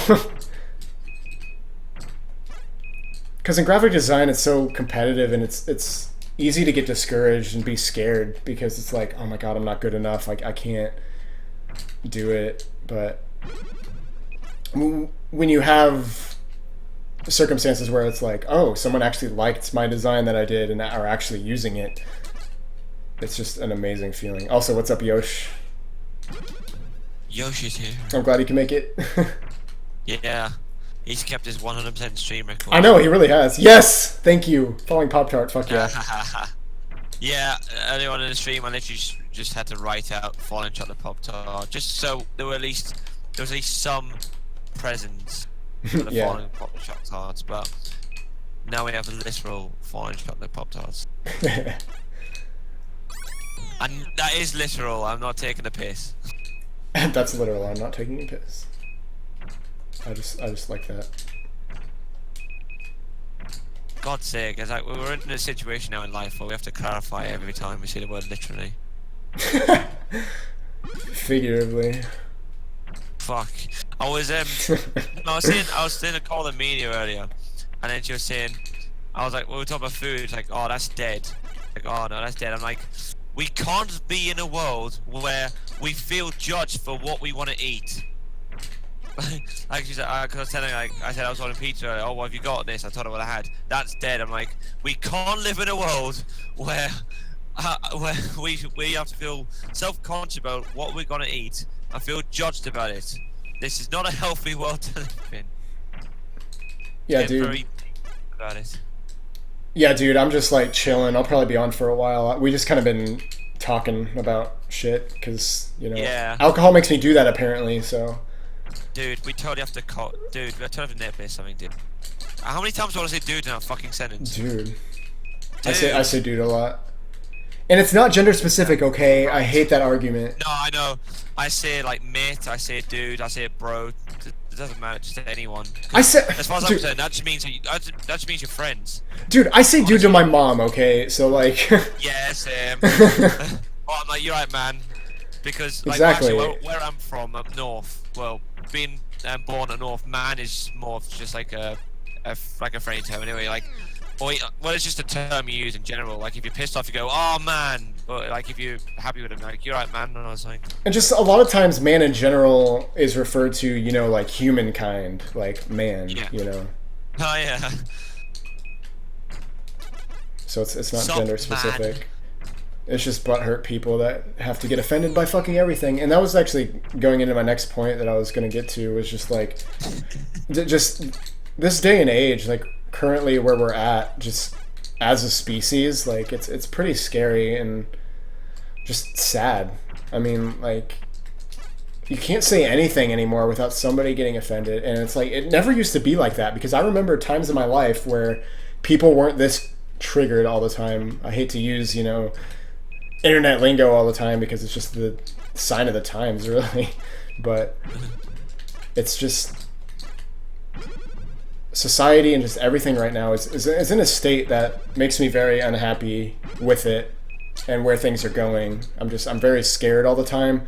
This is the first time I've legitimately been terrified of, like, what's going to happen to our country, like being in the US. And it's the first time I've been legitimately afraid of like another world war happening, and just everything's so fragile right now.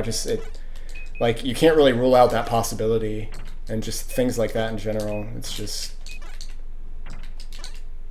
I don't know. It feels very, like the world just feels on edge all the time now, and it's like walking on glass every fucking day.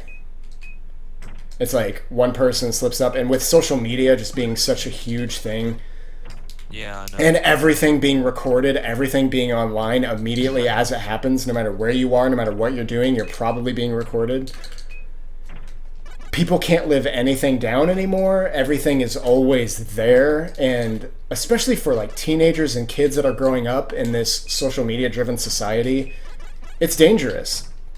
And it's scary because cyberbullying is such a huge thing now. And I just watched a Netflix series called 13 Reasons Why, which I really recommend Oh, watching. I've heard about that. Yeah. It's so good, it's so heavy, it's so real. But if you are a young person, a teenager, or anyone that's suicidal, please watch it with somebody. It is really, because it's something, suicide and depression and stuff like that is a topic that really needs to be talked about. And people always, sugarcoat stuff, and it's dangerous for kids because they don't know, especially teenagers. Because I went through it. All teenagers have that, part of their, well, most teenagers, where they're like, oh, I hate everything, I don't want to live anymore, all this stuff.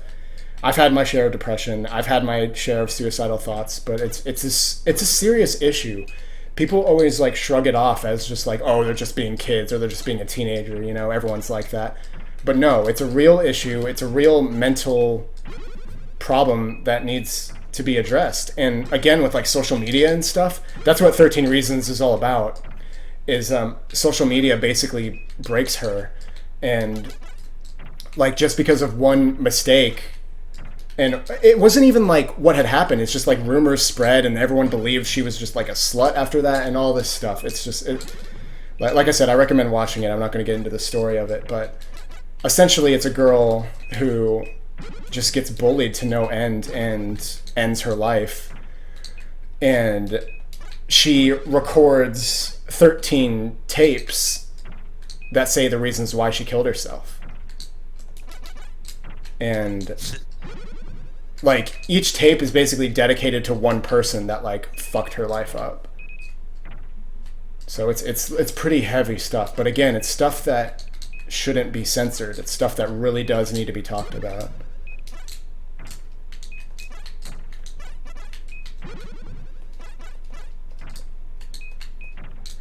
Oh fuck, I'm getting screwed here. And in the series, basically, like, there's a lot of awful things that happen to her, and it's such a sad story. But like the first initial thing that like set it all off was like a picture that happened when she was like dating this guy, and they were on like a playground, and he took like a photo of her that was like an upskirt shot of her basically. And a douchebag at her school, her boyfriend's friend, basically, stole his phone and posted it to social media, so everyone saw it, and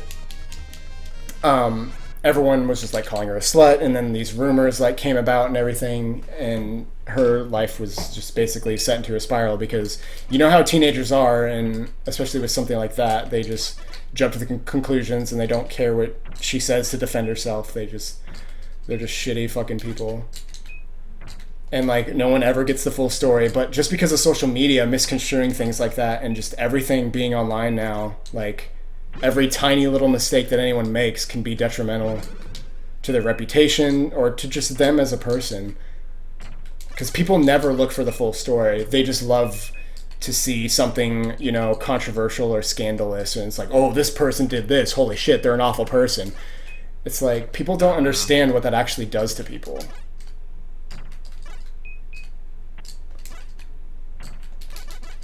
Journalists don't help with that either, to be fair. But like their whole purpose is to, you know, make headlines, sell papers, get money. Right? That's as simple as that sounds, but that is true.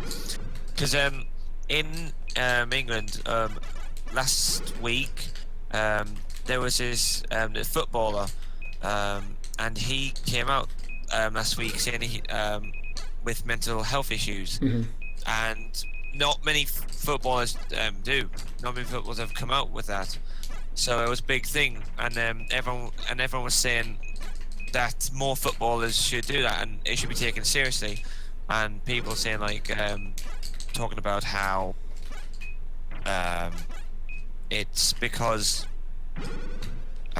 like the pressures normally, like as the general public, we are quick to criticize, especially sports stars, and I'm guilty of that as well, fair, but because it's a passion, you know. But yeah, when we're guilty of criticizing sports stars a lot, but we don't always understand what's going on behind closed doors, how they're feeling.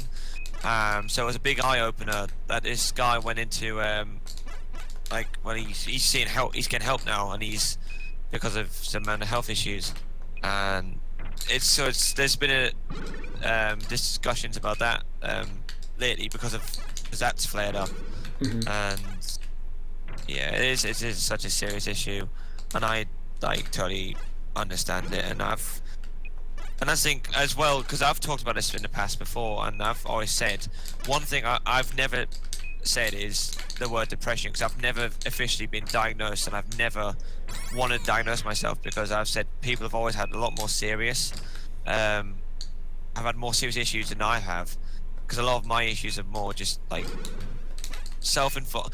Well, it's really hard to describe, but yeah, I remember I've listening to your stream a little bit about that. I told it on my stream, didn't I? Yeah, the Real Talk stream, but yeah, I would never diagnose myself because it's such a serious thing. Yeah, I completely understand that. But like at the same time, like people, like I've felt down quite a bit, like in the past, and it does happen. The problem is like it's not just an emotion; it's literally it's a mental problem. Like it's a disease, really. Like it's a serious thing. People just like push it off as like, oh, just another emotion, like being happy or sad. It's like it's way more than that.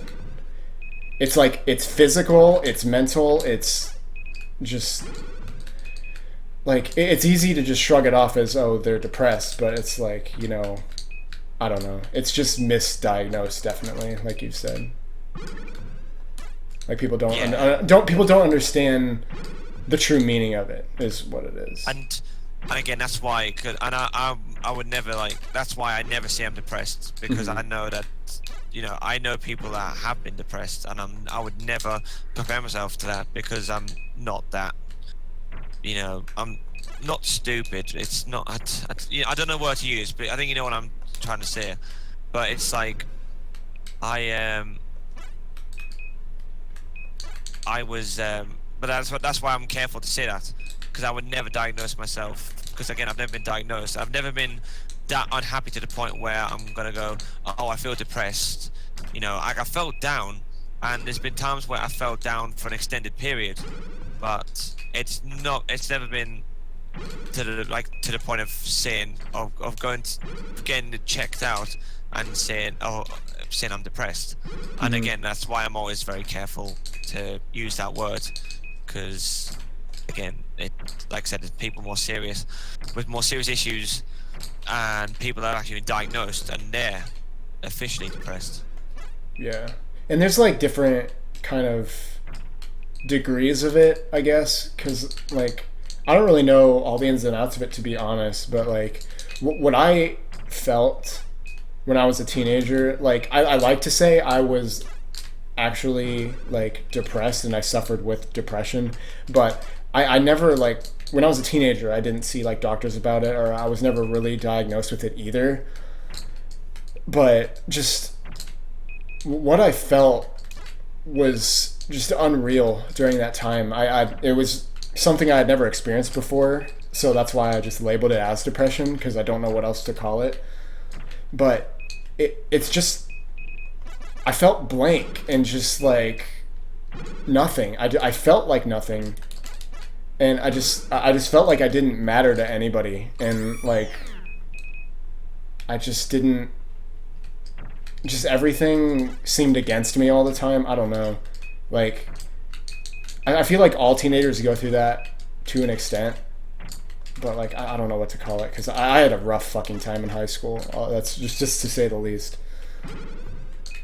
So maybe it was depression. I don't know really, because again, I don't want to say that I know how it is if it wasn't what I went through, because I guarantee people have had it worse than I had, obviously, but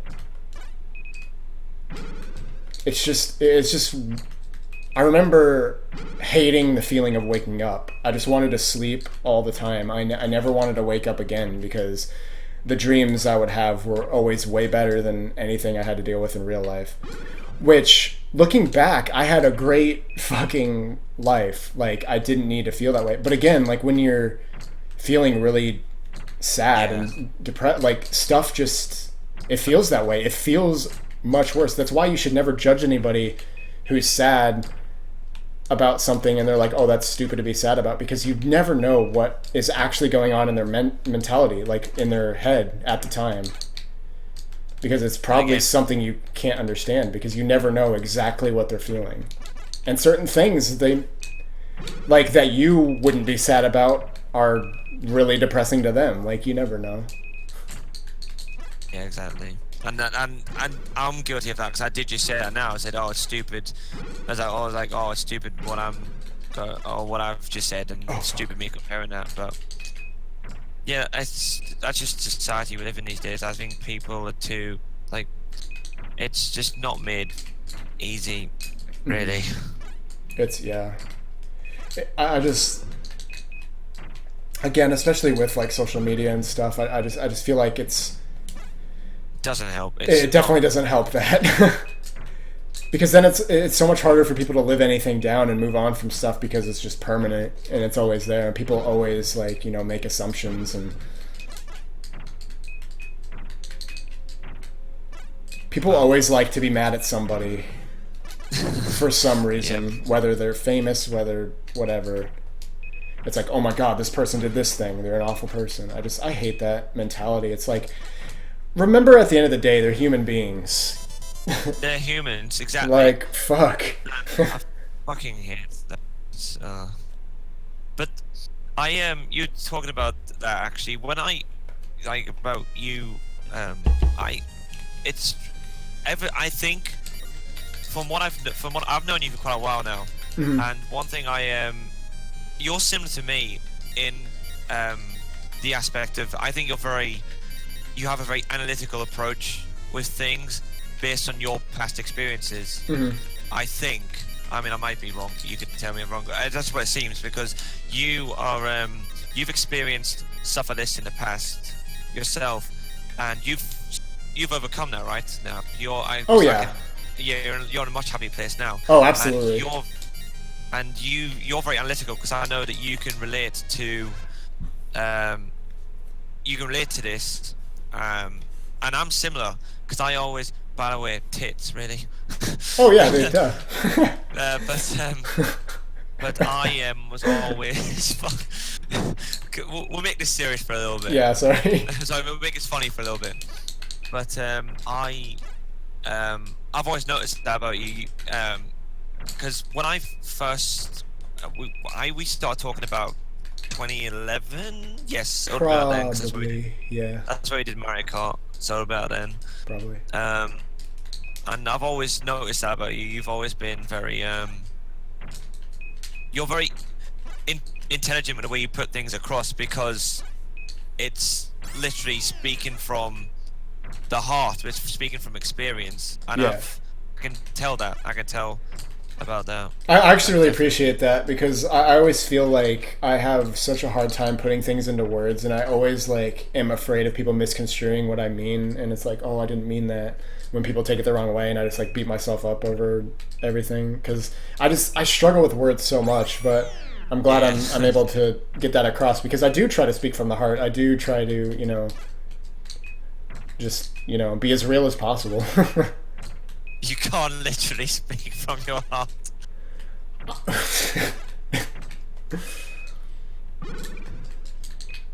Yeah. I have no words for that. I'm just gonna. No.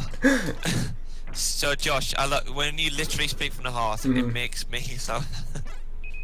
I'm glad. And actually, I'm going to what Yosh is saying in the chat. Yosh, I'm super happy for you, dude.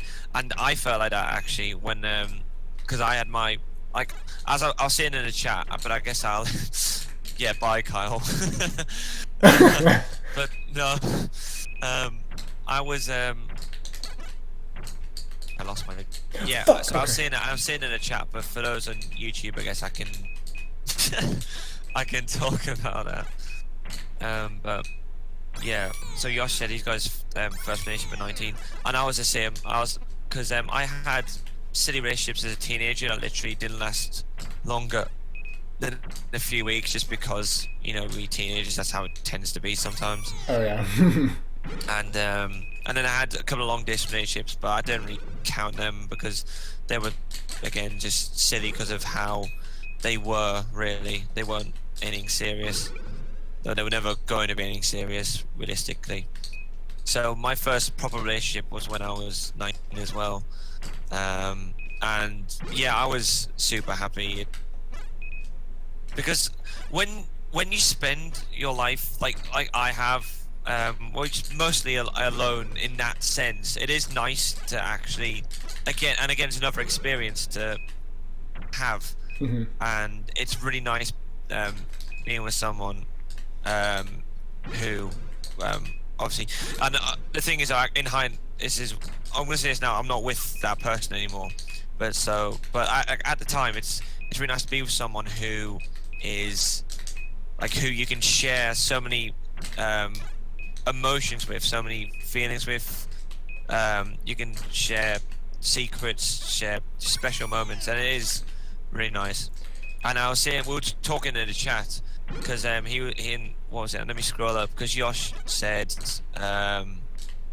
it was, this might sound sad, but last week I got my first girlfriend. I'm 19 years old, and Kyle was saying that's not sad. I hear people who brag about how young they were when they started dating, and yeah, we're talking in the chat about it, and it's so true. Like, I hated the fact that people used dating and when they lost their virginity and stuff as a way to score points. Yeah, over people. It's just like irrelevant, because like it's that macho thing, and it's just so dumb. I know, I've always hated that too, because it's just like, it's, why have a relationship for the sake of having a relationship if it's not going to be meaningful? Like, all relationships I feel are important, and I mean, you shouldn't be in a relationship with somebody though just to be like, oh, say I have a girlfriend. Like, that's not a good reason to do it. Like, genuinely care about the person if you're going to have a relationship with them. I mean, like, if it doesn't work out, that doesn't matter. It's all about, like, I mean, that's why you date in the first place. It's to just know what you really do want in a companion, and you need those experiences. You need, like, to have good and bad experiences, because, like, if it turns out all right, and it's like maybe it's the first girl you've dated and you end up getting married, like that's great. It doesn't always happen, and don't like Yeah. it. Just people always put such high expectations, and there's this pressure to like find the one and get married like as fast as possible, and it's not about that. It's like when the time comes, it comes, and you should be happy in those situations. Like that means it's probably a healthy relationship, even if it's just getting started. It's like you should feel good about it, and I'm happy for you for that, because that's either way, whatever happens in the relationship, like it'll be an experience, and you'll learn something from it, whether it's a good experience or a bad experience. Good. Yeah. And that's with anything in life. Everything in life's a learning. Yeah. Like everything in life happens for a reason. But I actually touched on what you said there. I feel I was like that. Towards the end of the relationship I had, I felt like I was holding on. Well, we were both holding on for the sake of just being together. Because the thing is, we were together for over 2 years, and the thing is, Damn it. it got to the point where towards the end of the relationship there were a lot of arguments, disagreements, but when you're with someone for 2 years, there is still like we both felt as though there was still something there to try and like reignite what was becoming a failing relationship, and we would both admit that. And in the end, I think it was we were foolish to try and hold on for as long as we did, just because of that. Mm-hmm. So, but in a way, like I said, life is a learning experience, and you will learn from that in the future. And well, I'll learn from that in the future. But the thing for me, I feel as though if you go into when it comes to relationships, I think I don't think that far ahead. I don't think straight away, I'm gonna marry this person, blah blah blah, because obviously that's creepy. But Yeah. to think that, well, not creepy, but to think that far ahead. But I'm also at the same time think that if you don't think like that, then that means in a way you're thinking your relationship won't work. I'm not wording that correctly, but do you get what I'm trying to say? Yeah, no, I was Like, gonna say, like, I mean, you shouldn't not think about that, because I mean, like, the ultimate goal, obviously, Yeah, that's the ultimate is to be aim, with somebody. Like, it's like, I mean, you want to make it work as much as you can, but again, like, just all I have to say about it is just be honest and be open to your partner about everything, because like, if you pretend to be somebody else, the truth is going to come out eventually, and they might fall in love with somebody that you're not, because you're putting on a fake mask, So if you just be yourself and, just say what you're feeling, like, it goes a lot longer. Like, it goes a long way, is what I'm trying to say. But I mean, like, again, you should treat it as if, like, you want to make something of it. It's not like just you're doing it for fun, But I mean, then again, though, on the other side of the coin, though, I do understand people that, they may just want, something physical or something. Because I feel like that is something that exists, that people do, they just get together to hook up. And, like, not to be, like, talk about, like, prostitution or anything like that. That's different. But, like, if you're honest about that and just be like, hey, I'm just in this for these reasons, it's like, I mean, I feel like that's healthy too. But it's probably not the best thing to do. Not, like, actively seek out people just to sleep with them or something like that. But, again, I feel like that is something that exists. And, like, people do that, just get together for one-night stands or something like that. But just don't get in a situation where, I'm not, like, wording this correctly, but, like, just don't get in a situation that's, like, bad, because I just feel like that's a slippery slope if you start looking for that, unless you're, like, brutally honest with people and be like, I'm just, I want this and I want that. It's hard. It is hard to word, But it's like it's one of a. I think like what I was trying to say is like, um, when it comes to relationships, I feel as though if you're with someone, I don't see any other option than at least at the time than wanting to be with that person for the rest of your life. Exactly. Because and the way and I say that because if you don't think that way, then that means at some point you're thinking in your head, or you're at least planning for that relationship to fail at some point. You know what I mean? Because if you go out with someone, at least in my mind, it's always if you're gonna go out with someone, then you know that's because you fancied them, you get along, and like the whole point of going out with someone is because you think they might be the one, and that's someone that you will be with for the rest of your life. Whether you're married or you're just in a partnership, whatever, but you be with them for the rest of your life. But and how I just don't think it would make much sense if you didn't think that way, because you're thinking, well, go with you for a bit, but eventually we won't. There's no plans to be together, and that's what I was getting at earlier. I didn't worry. Yeah, unless, but hopefully that makes more sense. like I said, unless you're upfront about like things like that you want to get out of a relationship, and if like both of you have the same goals in mind, like I feel like that's fine too. But it's just like, I don't know. I just because I've heard so many different like stances about it, and like everyone's different, and people have different. Yeah, I mean, exactly. we're all human. We have needs. We're social creatures. We need interaction with others. Yeah. And, like, again, some people have, like, you know, friendships and friendships with benefits, or, you know, like, I don't know. I hate saying that because it sounds like just awful stuff. But, like, I mean, it's stuff that does exist. And, like, people do, like, have mutual, you know, agreements like that. Like, people have sex recreationally, you know, like even as friends. Like I've seen situations where that has been a thing, and they were both okay with it. They're like, yeah, we're just on it for a physical thing sometimes, you know, like we're friends like that or something like that. The only point I'm trying to get across is like, as long as both of you are in a mutual agreement about what's going on between you guys, and you both have the same goals in mind, it's okay. It's when exactly. When it's not a mutual thing, that's when it's not okay. But again, So, like that's in when there's general, problems. yeah, exactly. Problems arise because of that. But like again, it's just be honest. Is all I'm trying to say. Just be honest. And the thing is, this really isn't my forte, I would say, because I really haven't.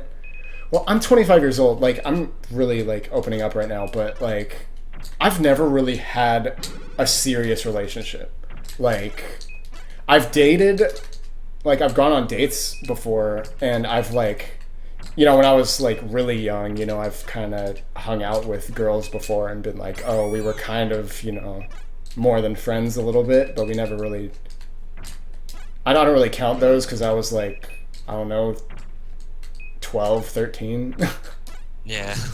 I'm like, you don't know. But I don't know.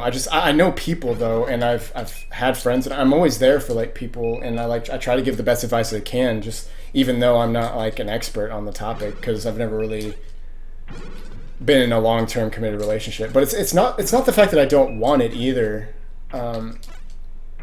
I'm one of those people, like, I'm an introvert at heart, and that's always what I'll be at the end of the day. Like, there are certain things about your personality that you can change, but certain things are just ingrained in who you are.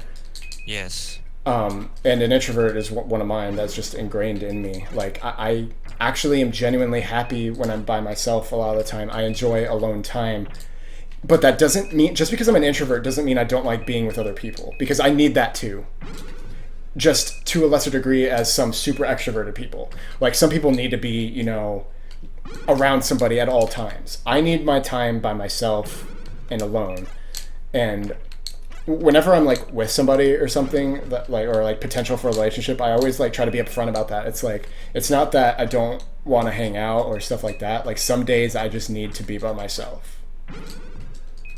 And that's just who I am.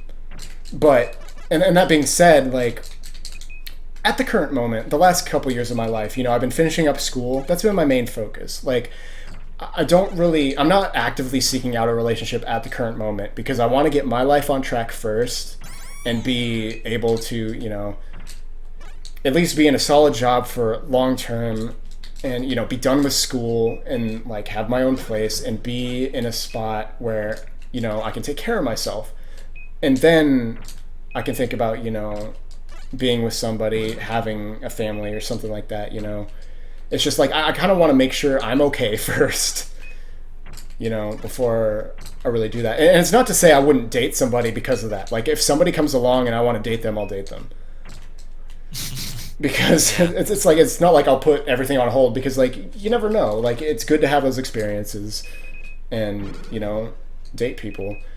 And I don't mean to get too personal. I don't really want to call anybody out about it, but like I had a recent experience where I felt like I was getting into a relationship with somebody, but she wasn't totally truthful with me up front, which caused some problems. But the thing was, we were both kind of at fault there. But I'm still friends with her. I still consider her, a friend, and I don't hold any hard feelings or anything like that because there's no reason to hold grudges or anything. We're all just people. We're all just trying to get through this life. People make mistakes. And I feel like her and I just made a couple mistakes, and that's what happens. But it was just miscommunication, like on my part and her part. And things just kind of fell through and it didn't work out. But it's like, it hurt me a lot though, because I was in a position where I really thought like, I was going to be in a relationship with this girl. And you could fall for her. Like I started falling for her too because we went on like a few dates and I'm just like, I was like, I want to make this work. and then just out of the blue, after I started getting, a little more attached to her, she's like, I have a boyfriend and all this stuff. And I'm like, but we like hung out 3 times that people would consider that a date. Not just like hanging out as friends. It was just me and her. We grabbed a bite to eat. We went to the mall together, like stuff like that. It's like they were dates to me, and that was the impression I was under. And there's no way she couldn't have thought that I was under that impression. But after like the 3rd date, I was like, I like texted her one day, and then she was like, "Hey, I just want you to know I have a boyfriend, and I don't want to accidentally lead you on, quote unquote." And I'm just like, you don't accidentally lead someone on. Just saying. Because she was always like pulling the, oh, I'm usually not aware of that kind of stuff if I do that on accident, so I'm sorry if I did that. I'm like, you can't be unaware of that. Especially when I, was going out of my way to see her and, making plans with her and just like hanging out with her whenever we weren't in class and stuff. So like, but it's okay because again, I wasn't fully open with her. Like, because what had happened was I basically originally just asked her one time because we're both art students, so we were in a class together that we go to the museum a lot because our school is pretty close to a couple museums, so we went there for class a lot. And she needed a ride one time, so I gave her a ride, and that's when we really got to, talking to each other and stuff like that. We'd already talked already. Like, that's why she asked me to drive her, because, we were already decent friends, acquaintances at least. Yes, yeah. So I gave her a ride and got to talking a lot. And then when I took her back to school, I was like, "Hey, you want to hang out sometime?" And she's like, "Yeah, we have a lot in common." So I was like, "Cool." So that felt like, a date, And for you, and I imagine if you're similar to me, that's like a really big step, being an introvert, because you're actually getting that courage to say to someone. It was huge for me, girl, want to hang out, because it's so hard. It is so hard. Yeah. For people like us. Again, that's just a personality thing. But see, now that I've had that experience, though, it's much easier for me now. So, So yeah, the first time we just, we went and got a coffee together, typical first date kind of stuff. For what I thought, and I really got to get to know her, and we were like, yeah, that was fun. We should hang out again.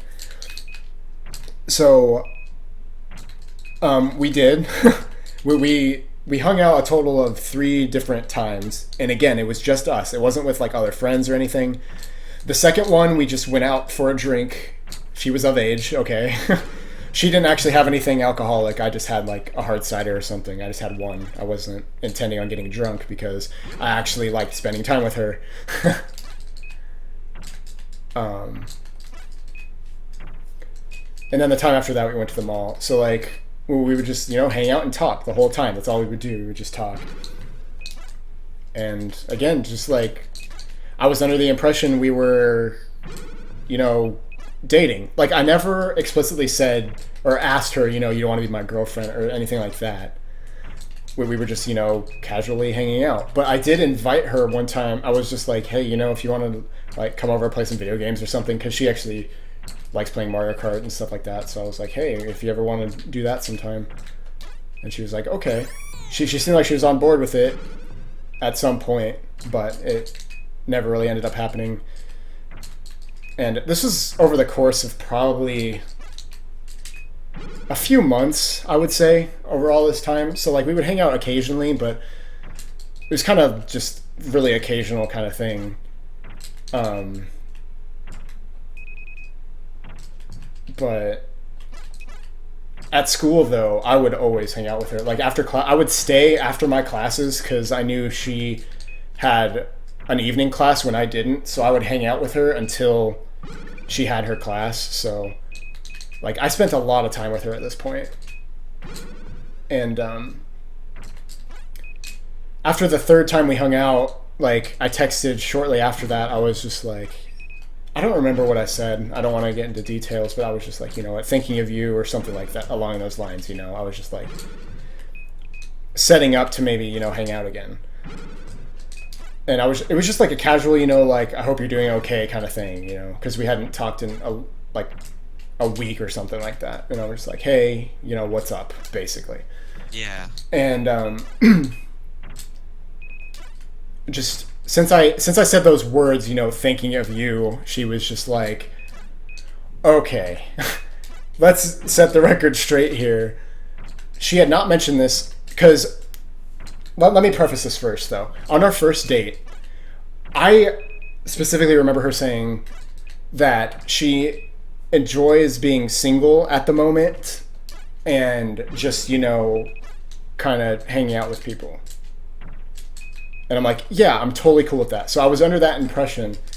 But that was our first date. So then the 2 other times we hung out, I was just like, I mean, are we like a thing now? So that's why I texted her at this point where I was going to kind of ask, like, what is this? So it was a good point for her to tell me this, that she had a boyfriend. But it was just like, I kept thinking back to that first date, and I'm like, she said she was single during that time, and that was only like a couple months ago. But I don't know the ins and outs of everything, and I don't want to assume anything, but just from the sound of it, it sounded like she was on and off with some other guy, and then they eventually like just got back together. So she started seeing me just to, hang out with other people. But I guess they fixed things or whatever, That's just kind of what it seemed like at the end of all of it. I was like, maybe I was just like a fallback for a while. Like, I hate to say that. It makes me sound like I know what I'm talking about because I don't really know the situation. But anyway, she texted me. She's like, hey, I just want you to know I have a boyfriend and I don't want to accidentally lead you on. And that was like the extent of it. And like I said, it hit me a lot harder than I thought it would. I was like really surprised that I actually like was affected by it, because again, like we never really officially were dating, but I was under that impression. So just to clear the air and just to get it off my chest, I texted her. I was like, I told her what I was thinking. I was just like, I'm glad you told me that. I was under the impression that we were dating, just saying, but I was like, I'm still cool with being friends and whatever. but I was just like, I think there was just some miscommunication that went on, and that's how I ended it. And she was Which like, is a really cool way to actually deal with that as well. yeah, and she said in response to that, she's like, "Oh, I'm sorry there was miscommunication, and like, I would love to still be friends." So like that's just how it ended. We like really don't talk anymore, but but it's fine. She like I don't want to. Actually, I'm not gonna say because I don't want to Yeah. say anything. She's not comfortable about putting out there. So, but yeah, I mean, I still consider her my friend, like I said, but I still learned a lot from that experience, and I went through the grieving process because it did affect me. I was sad about it. I cried a lot. Just I'm really emotional about things. So I dealt with it in a timely manner. Though I got over it really quickly because I knew I had to. Because after you've been through experiences, you're like, I need to let this go. I'll be okay. All that stuff. And I was actually really proud of myself for the amount of time it took me to get over her. Because it only took me maybe like a month or something. And I remember a time when I was in high school, I was like obsessed with this girl, and she just, wasn't interested. And I just took it really hard because I was a stupid teenager. And it took me like 3 years to get over that stupid girl in high school. Like, what the fuck, man? That is unhealthy. So this time I got over it, in a few weeks probably. Because I was like, I'm not gonna, be distressed over one fucking person for a long... Because it's not worth it. Dude, there's so many people out there. And again, it was a learning experience. It was... I learned a lot about myself. I learned to be, communicate more with the person I'm hanging out with and be like, hey, like say what I'm thinking and not keep quiet about it when we're just hanging out as friends, and be like, hey, is this a thing? Next time I'll be like if we go on a first date and then we plan on a second date, I'll be like, okay, so like, are we going out? Like, probably not those words, but like, it's like, is this a thing or are we just friends? Like, I want to be clear about that the next time. Exactly. So communication is a really big thing. And again, like in my situation that I just talked about, like we both made mistakes in that situation. So Say, Carl.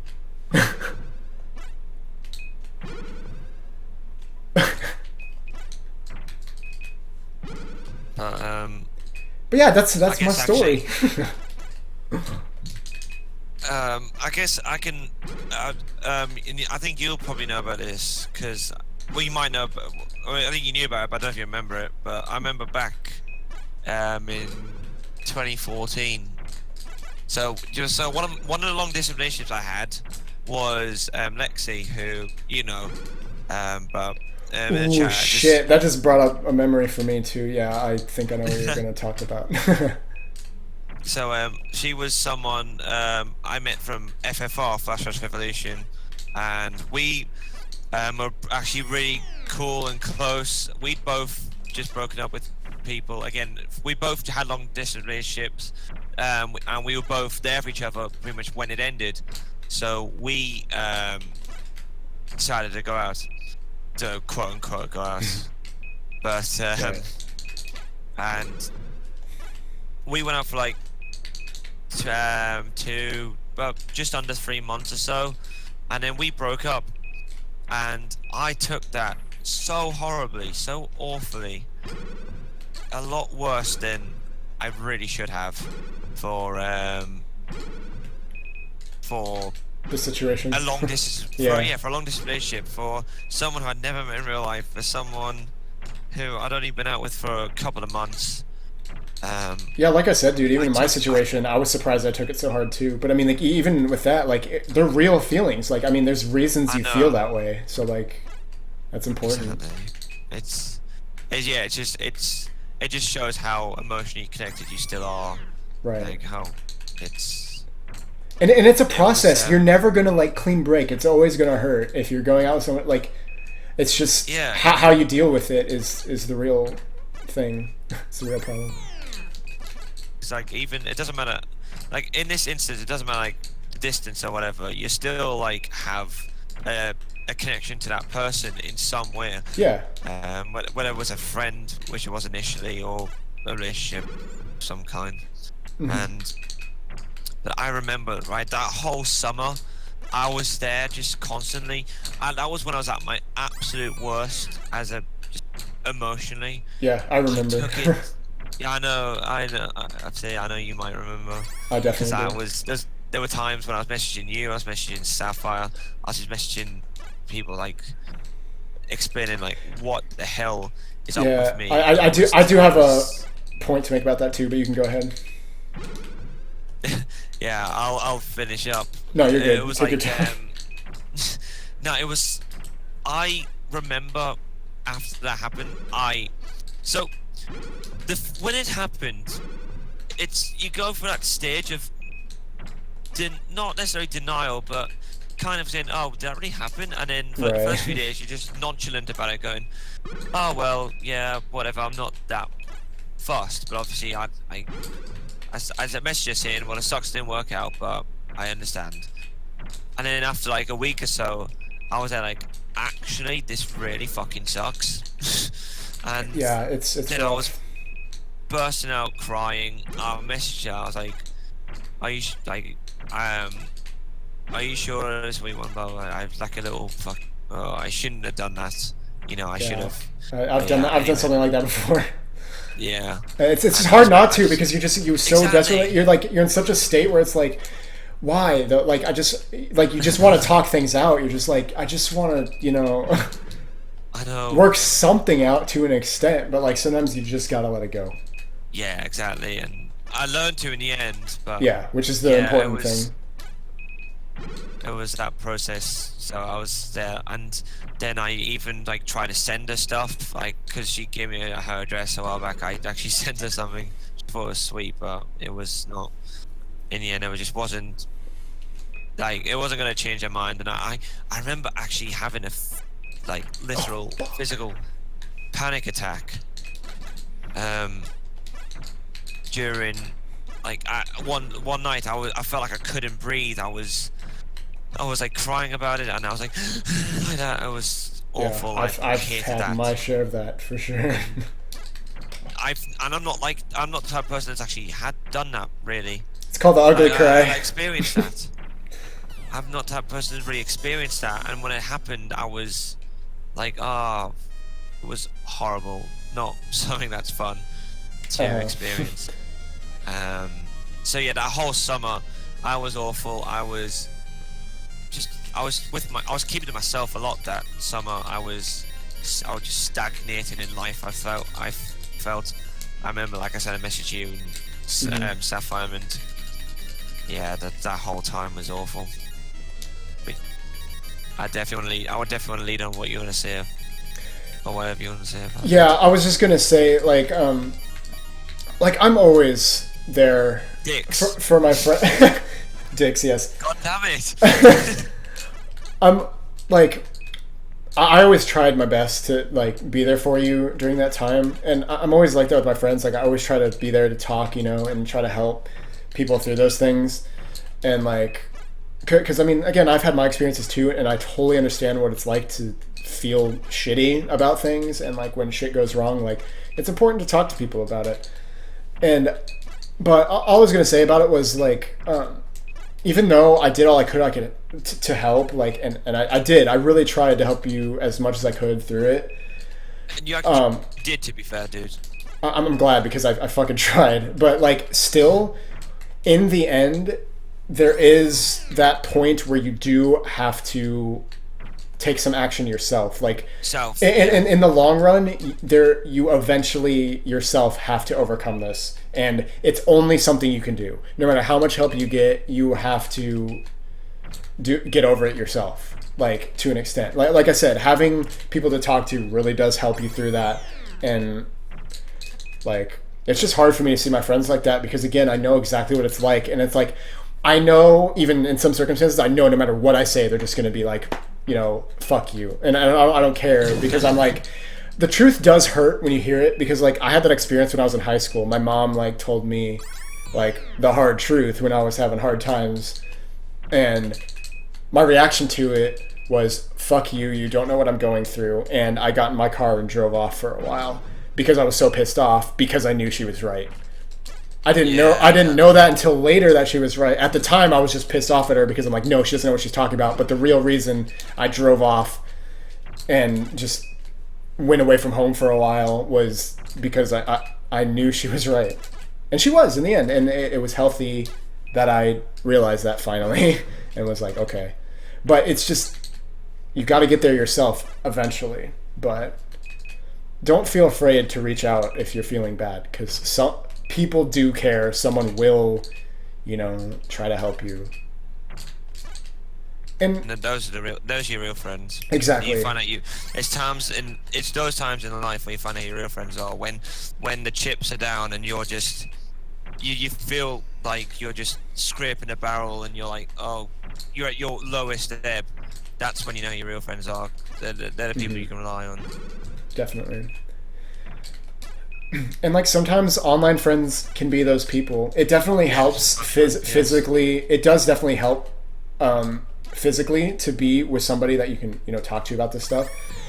But I mean, just like anybody you can reach out to. Like, again, don't be afraid to reach out because people do care.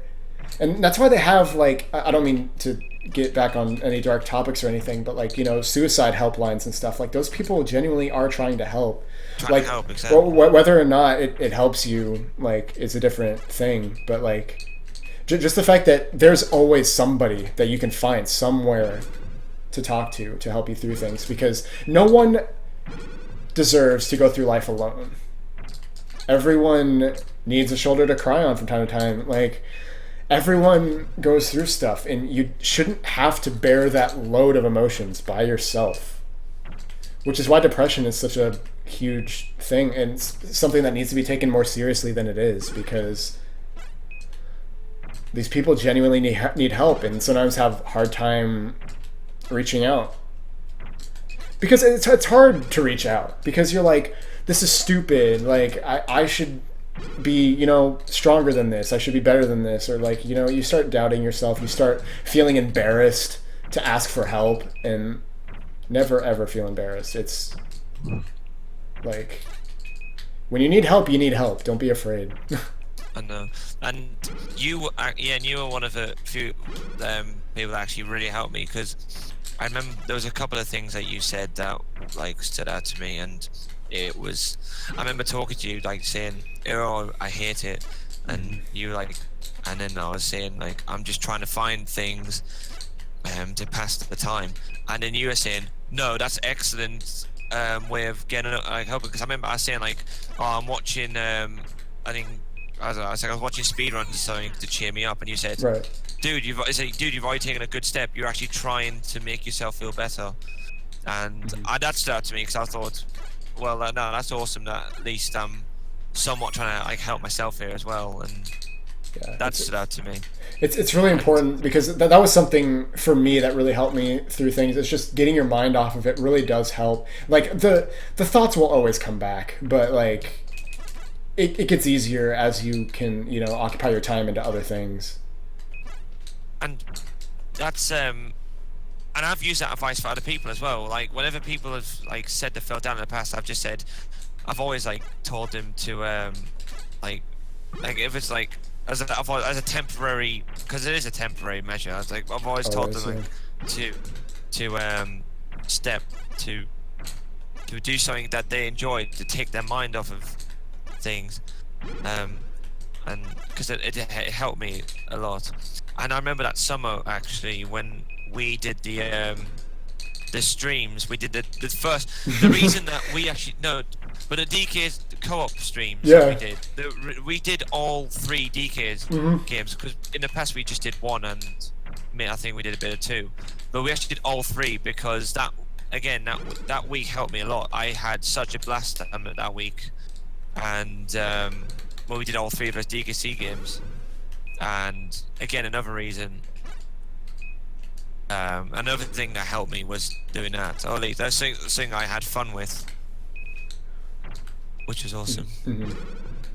Oh, I'm sorry. I don't mean to get on the feels train here. I love talking real talk. I think Yeah, it's exactly. important. But I don't mean to discourage you, Yosh. I mean, like, I wish you all the best for your relationship and all that. Like, don't feel like Yeah, scared or threatened by anything that we've said, because just, again, like I said, just be yourself and enjoy it. Like, yeah. it's Because important. 'cause I sure as hell enjoyed um, all my 'Cause relationships. life is way too short to not just enjoy life. Like, if you spend your time being sad about stuff, you're missing out on enjoying it instead of feeling miserable. And in the end, you have the choice to be happy. It can be a struggle. It can be the hardest thing in the fucking universe. I promise you, I know. But once I figured out that happiness was like a choice, I definitely saw the good in every situation more than the bad. And just keeping positive vibes and just smiling physically, like trying to make yourself smile, like it releases chemicals in your brain that like actually will make you happier, even if it's by just a little fraction. There's just a bunch of little things that you can do that really make a big difference. But like your outlook on life has a big influence on it. Like if you just try to be positive and just be happy, you will be. And again, it's not to say it's not going to be a struggle, because it's always hard, especially in the time that we live in. It's tough to even be happy I, because we I live in such a remember stressful environment. I put that on my I think as my Facebook status a while ago, not too long ago. I think I said something like trying to be positive, and I said happiness is essentially a choice. And I've tried to always have that outlook, like, because I know being circumstances do dictate, can definitely dictate you how you feel at Uh-huh. certain times, Definitely. but at the same time, like, I think after a while, I get to a point where, like, you can choose to be you can choose to feel how you feel, and I think that for that first time with Lexi, I chose to feel as bad as I did for so long, whereas after this break I just had a few months ago, I feel I've coped with it reasonably well. You definitely 'Cause have. yeah, because I haven't messaged you at all saying, "Oh, I feel like this," blah blah blah. Like, to be fair, the only way you know about my breakup is in conversation like this, where I've just talked about it, in general as a passing sort of thing, which is a good thing. It shows that I'm trying to, well, because I mean, it sucks that it ended. I think, to be fair, the way it ended probably helps a bit. I mean, if we were like really happy, then it just came out of the blue, then it maybe might be a bit different. Like I said, it was At better the that it same was like time, a clean break, and like a Yeah. mutual kind of thing where it's like you both know, like, okay, this isn't working, like, because it can be way worse, definitely. Yeah, exactly. And I think also the fact that I think she likes me now doesn't, that also helps as well. 'Cause Yeah. that sometimes helps as well. Because, like, if they don't like you, and it's like, well, But also, again, I'm not gonna get into details about that. Yeah. Because that's not fair. yeah, and also something that kind of helps, like, out of sight, out of mind does really help. Like, don't try, like, it's hard, trust me, like, to, not look at their Facebook, or, like, look at pictures of them or something like that. Like, anything along those lines, anything that, like, reminds you of them, just don't. Because it's going to make it Out of sight, out of mind. so much harder. The more out of sight, out of mind that they are from you, the easier it is to move on. Because if you keep, keeping tabs on their social media, or like seeking them out actively, like, it's just going to make it harder for you to get over them. Because that was one of the hardest things for me. It's just so hard to, especially someone you go to school with that you will still like see after that. It's like, fuck, man. Yeah. Well, like, even when I still see her now, like, the girl that I was talking about in that story earlier, like, Yeah.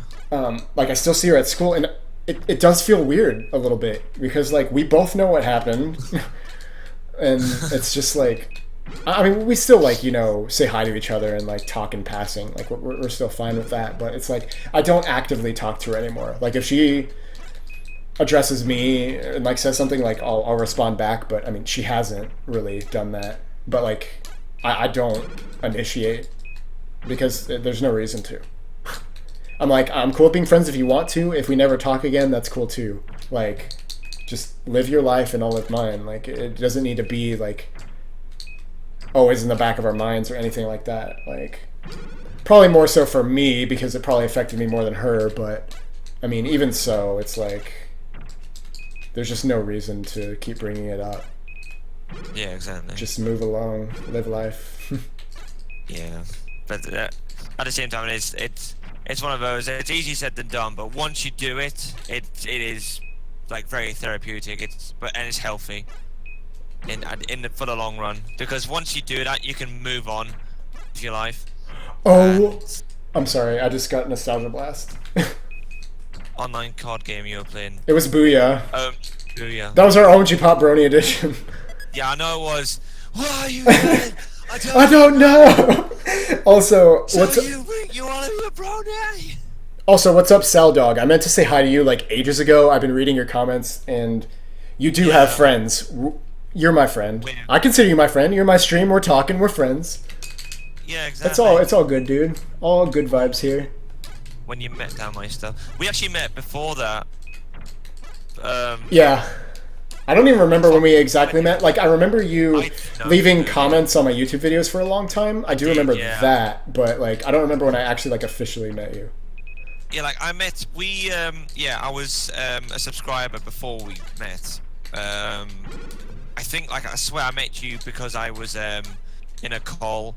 Like, I got added to a call with you because I knew I was talking to Garlock and Blue Mario. Yeah. And then I got added to a. Ah, shit. That just so happened. Damn. I couldn't get it over fast enough. Yeah.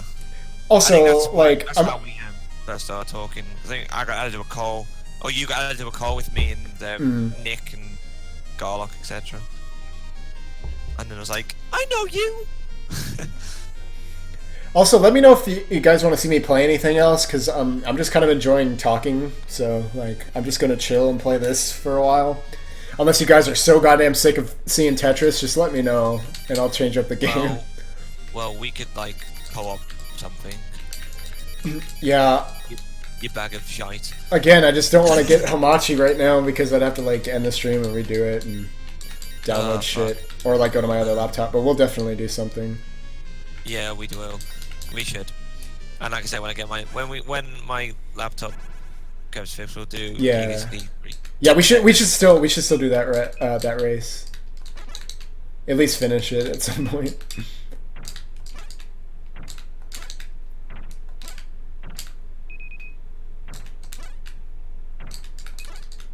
And now we have nothing to talk about. I'm just kidding. Well, we'll have to dick sex. What else is there to talk about? Yeah. How do you top dick sex? Mega Man or Metroid? I could do that. Gameplay doesn't matter at this point. I might switch it up into something at least in a little bit, but yeah, I need to get new headphones still. These still hurt me. Mario Bros 2, USA. Sure. I had the All-Stars version in a minute ago. I know, yeah. So God, this setup sucks. This is just not going on. Say you need to. I think you need to reload the emulator for the ROMs I sent.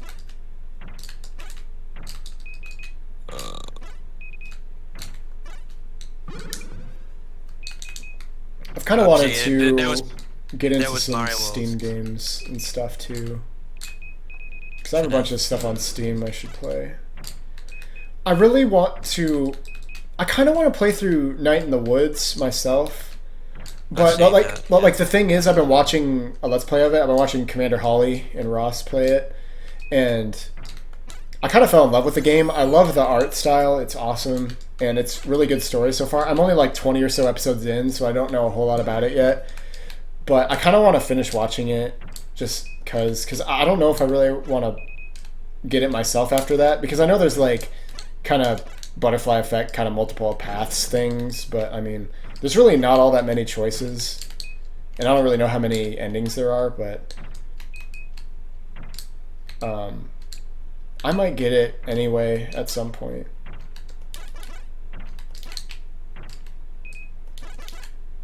But that game's pretty cool. I need to stream myself doing FNAF sometime. Which is actually like why I changed my avatar on Discord. Like it's actually a character from Night in the Woods. So I fucking love Greg, man. Shite in the woods. Have you ever taken a shite in the woods? I have not, because I dislike camping and outdoors in like the woods and shit. Like I don't mind the outdoors, but I just like in a camping environment or like out in the woods. I'm not a fan. and pooping isn't really like it's Pooping's great, there's better things to do in the woods. Exactly. God, oh fuck, that just reminds me. I've got a great story to tell you. Go for it, because I'm blanking on what to talk about. So, oh god, I've got a friend, right? No so way, this is dude. like, how long? Oh wow, I have other friends except for you. I have a friend, which newsflash, and no, this is how long was fuck. this? This is like 6 years ago. So this was like 10 or 11 at night. We were gonna go to so I live in this little town or whatever. We were gonna go walk down the road about 30 minutes away to another town to get a milkshake, which is what you do at 10, 11 in the night. But we were like 16. I've done I that think we before. just finished we just finished our exams, I think, a few days before. So we were gonna I'm just flashing your screen now. We were gonna go and do just get a milkshake and stuff because it's late at night. Why not? We do what we want. Right. And so there was 4 of us. Two of us, one of them's not me, lived near the road which led to the other town. So I went with one of my mates, my other mate. The other 2 went to one of their houses, right? So on the way back, my mate was complaining, it's like, oh, I've got a bad stomach. I'm gonna fucking pee. It's Oh, like, sorry. I need to take a dump, etc. I was like, oh, I think I need to take a crap. And then I was like, well, your house is just 2 minutes down the road, we'll go, you know. And he's like, oh, it really hurts, right? So there's a big park, like 2 minutes away from where he lives, right? Bear in mind, the key phrase is 2 minutes away from where he lives. It got to the point where he was really just desperate. He's like, no, man, I've got to go. So he goes to the are you typing my name in? Oh, I thought about it. No. I'm gonna fucking pee, dude. It got to the point where he was like, oh, I need to go. I need to take a crap. So he's like, can you like turn around? I'm like, what are you doing? He goes into the bush, pulls his pants down, genuinely, and I was in disbelief for a few seconds, and it registered. He's actually gonna take a crap, and he was like, turn around. I was like, I was burst out laughing in the middle of the park, and he actually took a dump, and then he just walked off as if nothing happened, and I was there behind him just cracking up like, what? What the? It's like, you expect me not to talk about this? It's like, dude, you live just down the road. There is no reason why you could not have waited. So he got to his house, and then he wasn't allowed out in the end because he didn't have the money. So he said, "Oh, don't tell the other 2." And I'm like, "Okay." And then as soon as I met up with the other 2, I'm like, "Guys, I've got a story to tell you." Because I can't just not tell them that he took a shit in the middle. Well, not in the middle of the park, but in the bush. Megan Fox taking a dump. 2 minutes away from his house. So that was the story. I hope you guys enjoyed it. That's great. It's better than all the, you know. At least it's more entertaining than the last hour. No, like a lot less serious note. But yeah, the money glitch. Like I actually watched my video on that a while ago. I actually forgot how to do it though. Didn't you stream that? I kind of remember. I recorded it. I don't know if I Yeah. streamed it, but yeah, I have a video of how to do the money glitch and the equipment trashing glitch to give you like more items in your inventory. That story was a load of shit. I get it. Ah. I did name him Dan now. Now that you said that, though. I know, your name is Dan, I know. So happy. The village is this way. I have to find something to fuck my... Okay. I'll just stop there. How many characters can you have for a name? 6, I think. Oh, I should have put Daniel. That would have clarified. No, just Dan. That's poor. Yeah. Looks like a watermelon. Could be a coconut. Or it looks like... Yeah. You need to reset now. You reset and play something else. Alright, fine. I'll reset. Ow, that light.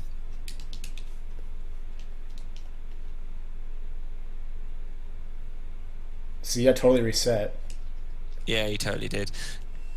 You timed that really well because you literally went and Jesus menu that on my screen.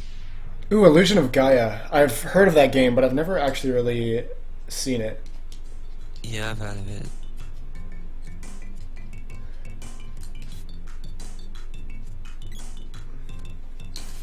Like I said, I kind of feel bad. I always stream like the same fucking games over and over again, but I will do new stuff eventually. Like I said, I just need to set up my capture card stuff again and do all that, and then I'll be playing more interesting stuff. Oh, guys, you can stay tuned for a let's play of Super Mario Kart coming soon. Definitely. Yeah. No. It's Definitely just not. a game that you need. It's a game you need to play like 5 times on your channel. That's the next ROM I need to get right now. What's Super Mario Kart? Yeah. I sent you this. I sent you it. Oh, cool. I haven't got. I sent you that. I sent you Mario World, Yoshi's Island, and Super Mario Kart. Because those are like the 3 that I noticed you didn't have. And you said about Mario World. Ow, fuck. Okay, hold on. I need What? to adjust myself here. And besides, if I send you Mario World, like if we ever to co-op that, we'd have to see him ROM anyway. That's cool. I'm glad I could introduce somebody to Secret of Mana because it's a great game. Yeah, I actually like Secret of Mana. It's one of the few RPGs I can actually get along with. Because what I really liked about it, like right off the bat, was just the fact that it's an action RPG and not like turn-based. Because Yes. our RPGs can get really grueling when you have to go through a cutscene every time you encounter an enemy, and like it just like action RPGs just really streamline the gameplay a lot more, and it's just you get moving along a lot better. Especially when it comes to grinding. That's why I like grinding a lot in this game, because it's like, I mean, it's still a chore, but it's not much of a chore. Chrono Trigger, the game I have very mixed feelings about and always have, and I don't know why. I just cannot get into that game for some reason. I do like it. Like, I've watched people play through the entire game, and I've played a little bit myself, but I can never sit through it. I don't know why.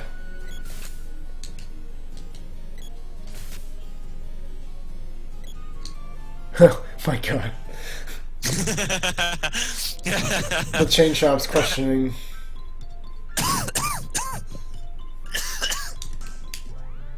Alright, so contrary to popular belief, even though I physically have a bandana on, I don't actually have a bandana. So, I need to buy that and equip that. Guess what? I can't buy it. I knew that. I should have known that.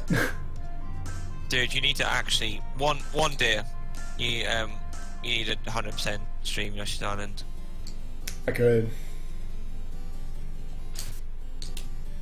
Because I think that's like Maybe I'll do that next stream. maybe. Maybe. Why am I saying maybe as if I have a I wonder whose say this is. yeah, I know, because then you're streaming, I'm like, maybe you'll do Donkey Country 1 again. God. What Alright, let's do that right now. Are you guys ready? Are you guys ready for DKC 1? DKC 1? Let's do it. No, I'm serious. And then me and Josh are gonna do DKC in the summer as well.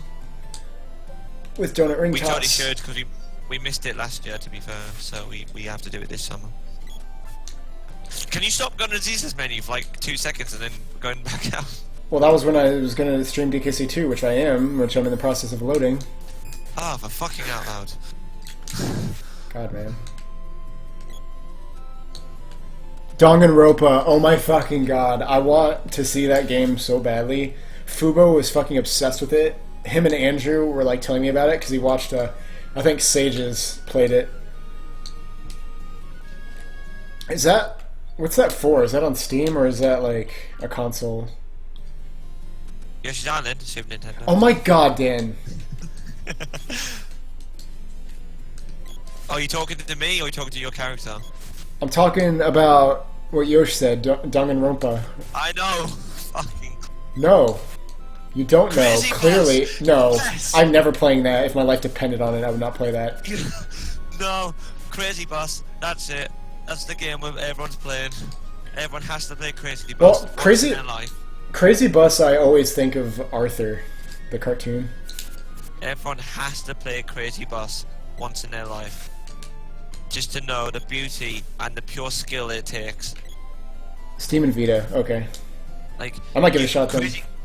Crazy Bus, you can either do like a run where you go left, which takes like 5 seconds, or you can do a run where you don't go left, which takes about 30 minutes. But either way, it's an amazing game. Everyone needs to play Crazy Bus.